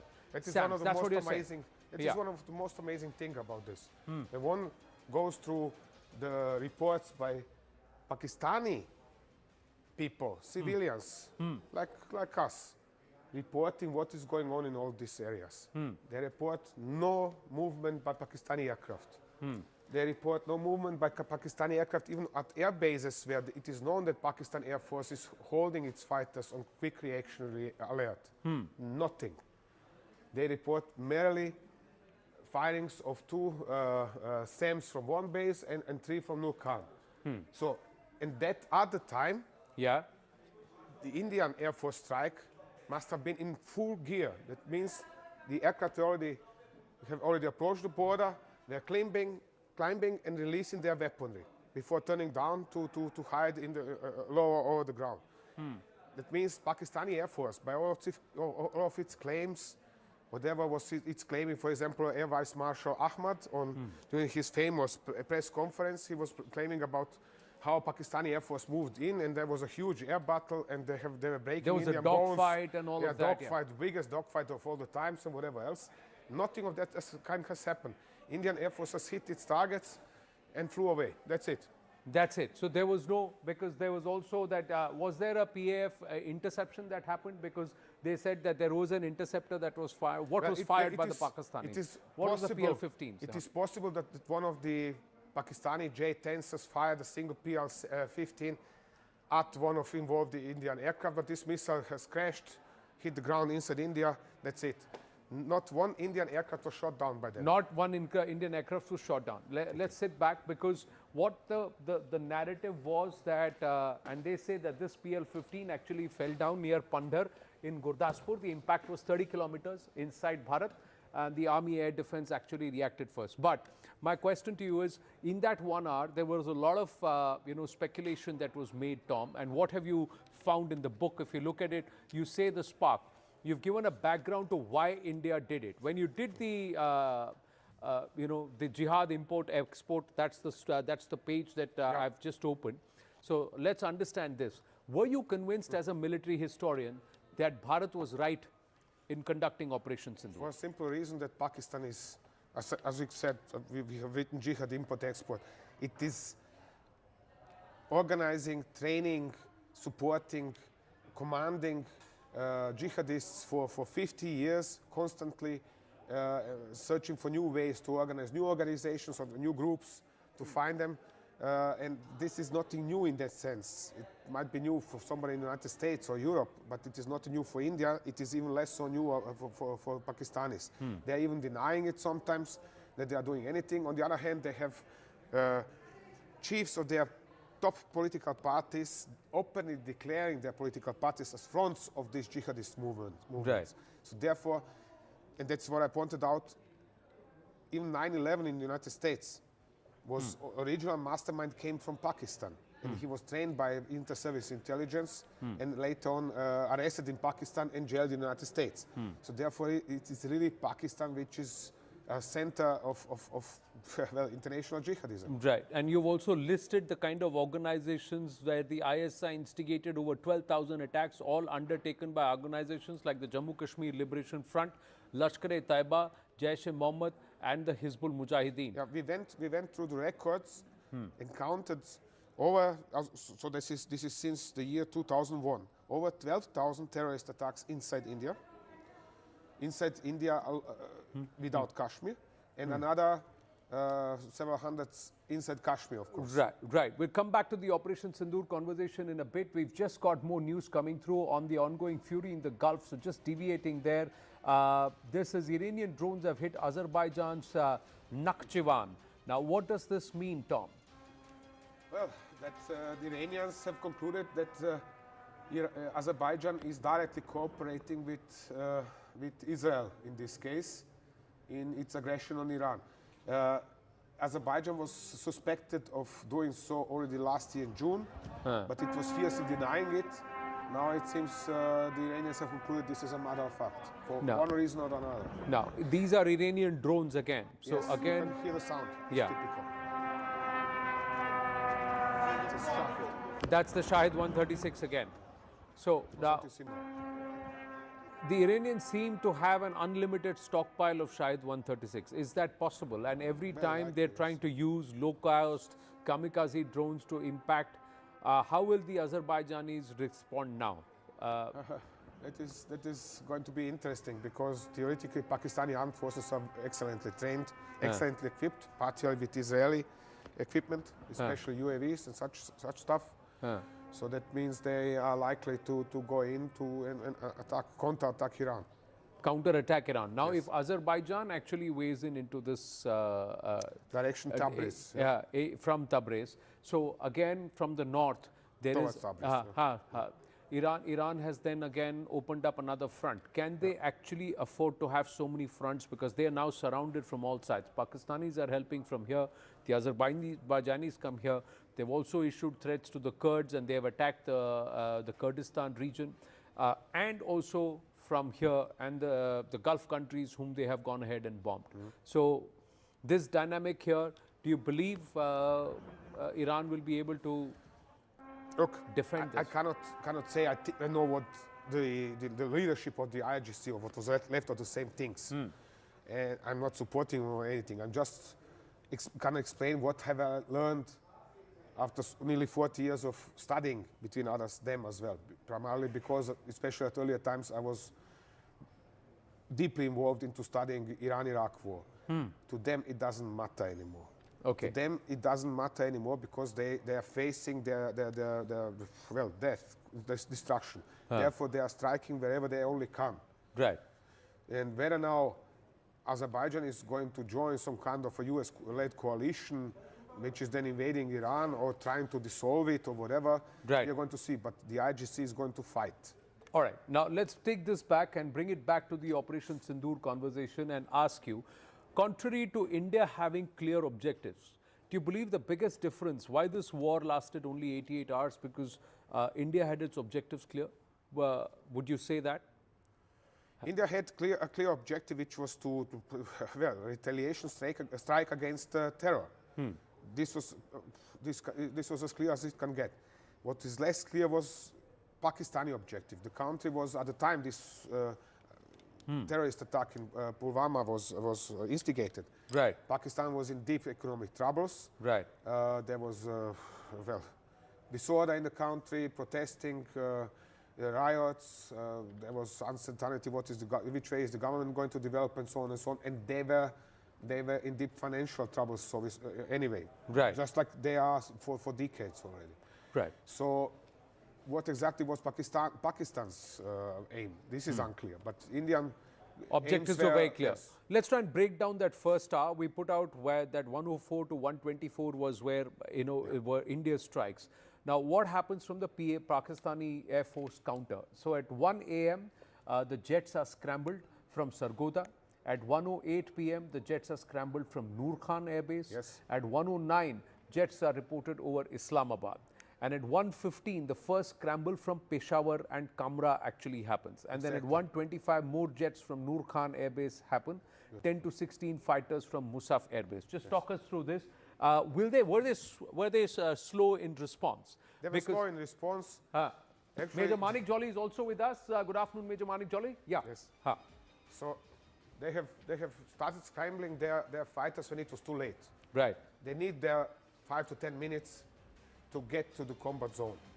And by the time they have got to the combat zone, due to being scrambled so late, the Indian Air Force was already away. It was returning back to bases. Right. That means the Pakistanis scrambled their fighters, sent them towards the border and found nothing. They could only see Indian Air Force But fighters with their radars detect them distancing away towards the east. East, but the Pakistanis claim they actually downed 3 Rafale. The Pakistanis claim that they downed them even before the Rafales could take off from our area. And no, is that true or false? That is all lots of ballooning. Yeah. What happened was the following. They did not, the Rafale, for example, were involved in strike in the south. And they they have countered Pakistani SAMs, invaded them and distanced safely. Nothing happened at all. Indeed, nothing happened for almost an hour after Indian Air Force strikes. Okay. And then there was the first explosion and first reports about aircraft coming down in this area, in south of Srinagar. Then there was report about another jet coming down in this area. Then there were reports about air combats in this area and so on and so on. But this was all happening 1 hour after strikes by Indian Air Force. And 1 hour might not be a lot to us, but it is a life for the pilots, because on average a fighter jet remains airborne for something like 1 hour. Right. Okay, with extra fuel and so on, it can remain airborne even for 2 hours or longer. Correct. But principally, a mission of this kind, like Indian Air Force has undertaken, lasts 1 hour at most. That's it. After that time, the aircraft is out of fuel and back at base. So then what are these aircrafts which were reportedly downed in Srinagar and in Punjab? What were you able to find out? Okay, so now there are very contradictory reports in this regards. For example, south of Srinagar, there were reports about 2 jets coming down almost next to each other around the same time, almost simultaneously. And there are now first reports were that these were JF-17s, Pakistani Air Force. Question would be, what were they doing that deep over Srinagar, over India? Right. Then all the reporting in this regards was muted. And there were just rumors that there was something else. Okay. There was also videos of wreckage in the darkness and so on and so on, but never have we seen this wreckage in clear light, so to clearly recognize what it was. Probably one of them was a GS-17. Was a JF-17. Yes. So it could have been a Pakistani aircraft that could have been downed, is what you're saying, because India doesn't have JF-17s. Exactly. So clearly, now the Indian objective, they say, Major Manik Jolly is also with us. In your book, does it cover that India had offered warning that we're going to strike? Did they tell the Pakistanis this? And were the objectives very clear that not a single military installation or any other civilian installation is going to be hit in the first leg of Op Sindur, only the terror infrastructure? Were you able to get that information? Yes, because that's what India's claiming. Yes, of course, we have used official source in this case. New Delhi has clearly said once these strikes were over, New Delhi has used the hotline or whatever line to call Islamabad to explain the purpose of the mission and to say we were striking terror targets only. Right. This is absolutely another point beyond any doubt. Right. Now you've opened page 57. Why have you opened this? Because this is including a map comparing, for example, the Pakistani claims with actually known sites where something has crashed. Right. And with positions where PL-15 air-to-air missiles, wreckage of PL-15 was found. Right. And as can be seen, whatever the Pakistani Air Force in particular was claiming, it's not making particular sense because, because it is in a different area than actually something happened. And it's always at least 20 kilometers difference between them. Right. So, point is, first and most of operations that have taken place south of Srinagar, between Srinagar and Akhnur and Udhampur, this area. Right. This is where 4 crashes have been reported. Right. Pakistan was reporting these crashes closer to Akhnur. Right. Okay, as ever they like. Then there was another clash that is west of Bathinda. Yeah, so here also they claimed a Rafale, here they claimed a Rafale, here they claimed a Rafale. So they claimed 3 Rafales. They have initially claimed 3 Rafales plus 1 UAV. Then they increased the number to 4, then to 5 Rafale. It was almost like if every month they would add 1 Rafale. And I think the latest 10 is at 11. 11, correct. Where they are not precise. But they've also claimed the Sukhoi 30 MKI. No. This is excuse me, now to correct you here. This is a yes, PEF claim. They claim Su-30, but I have named it this way because this is probably a Su-30, not But if you in look that at sense the that it is confirmed. squadrons, there don't seem to be aircraft missing.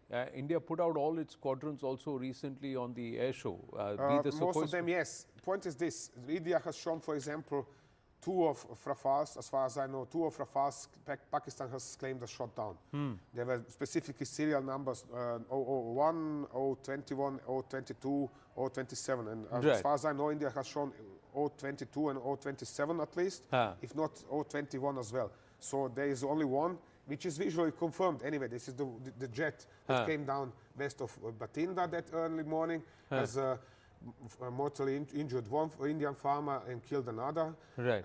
So this is a matter of fact. This jet has come down. I'm not disputing this, and there is no point to disputing it. So the jet has come down, but was it a Rafale? Rafale, yes. There is a well-known photograph in the social media.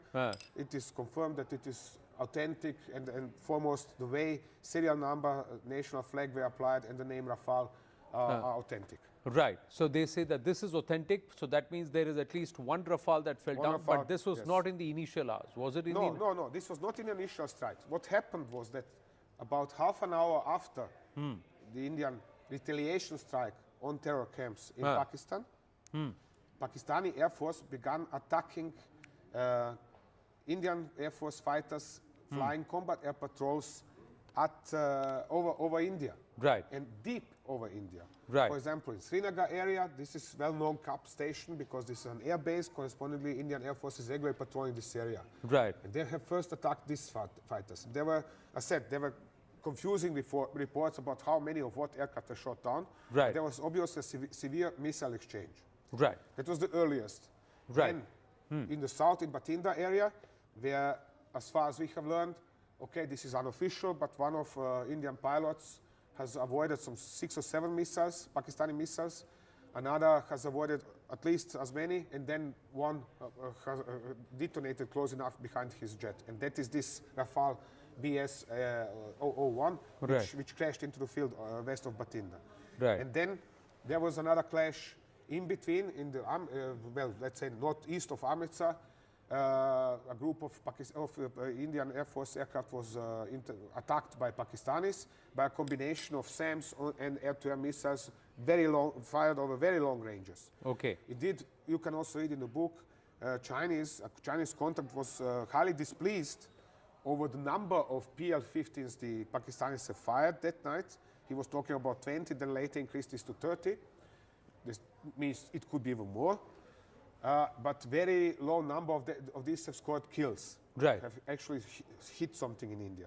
Right. So he was very displeased about this outcome. That so many PL-15s were fired, but hardly any had actually been hit. Major Manik Jolly is with us. He's listening carefully. 88 hours war, the India-Pakistan war of May 2025 on Operation Sindur.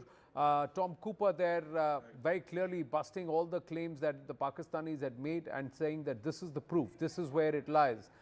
India won that hands down in 88 hours. Major Manik Jolly. Thank you, Anand, and thank you, Tom. I've been listening very carefully to every word that you've been saying. It's fantastic to hear such detailed, transcript. We have Manju Sethji also joining us. We'll go to her after you. Yes, Major Manik Jolly. Sorry to interrupt you. Go ahead, please. No problem. So what Tom just said actually reinforces what we've been saying so far. In a single statement, like he said, it always comes up, who won the war? Because at the end of the day, you need a kind of a binary standing on what is the outcome, who won, who lost.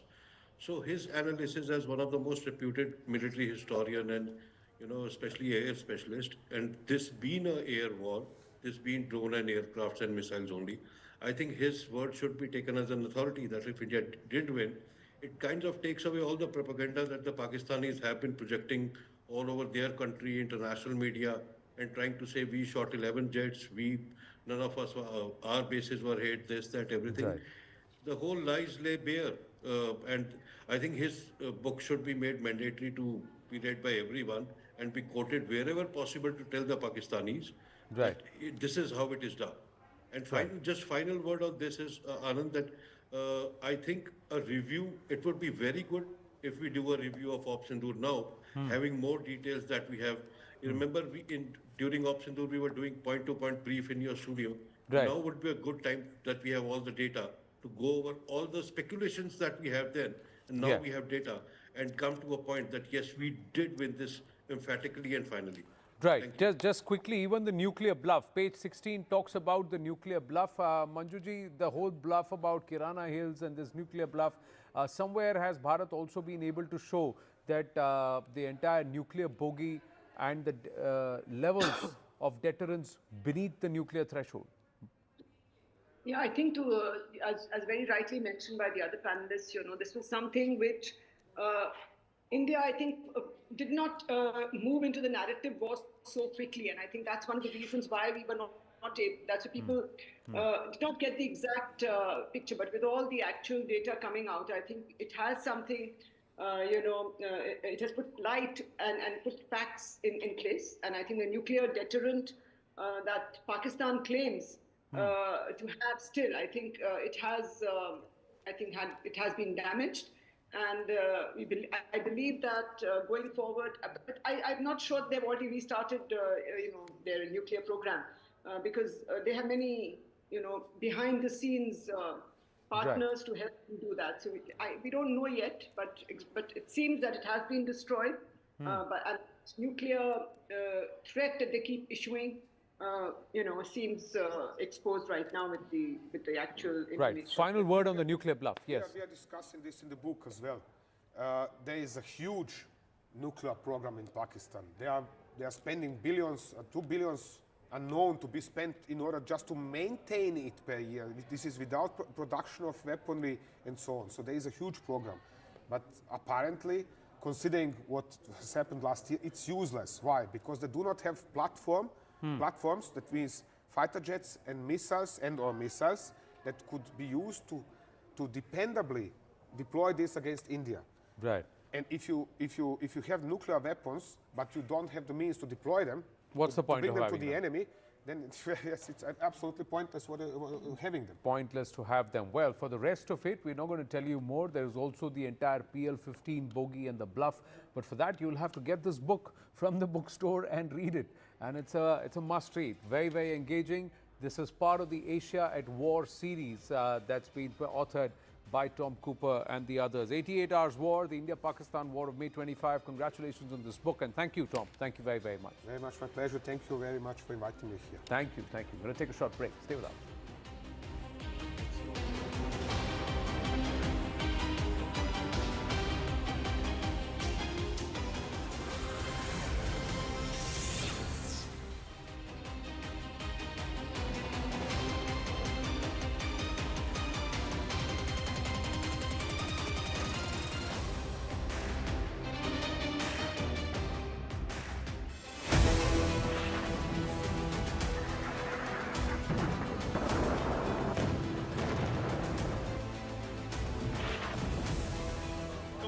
Devastation, a direct hit by a missile. Picture is that the US is not able to defend.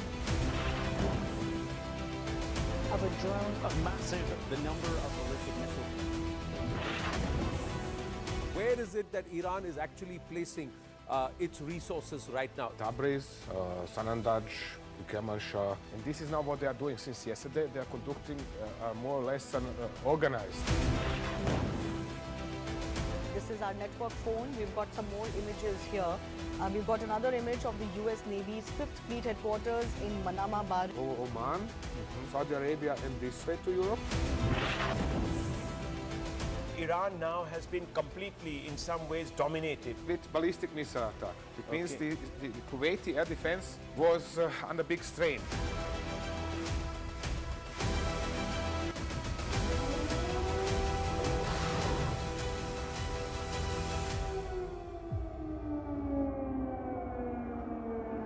Now, let's quickly move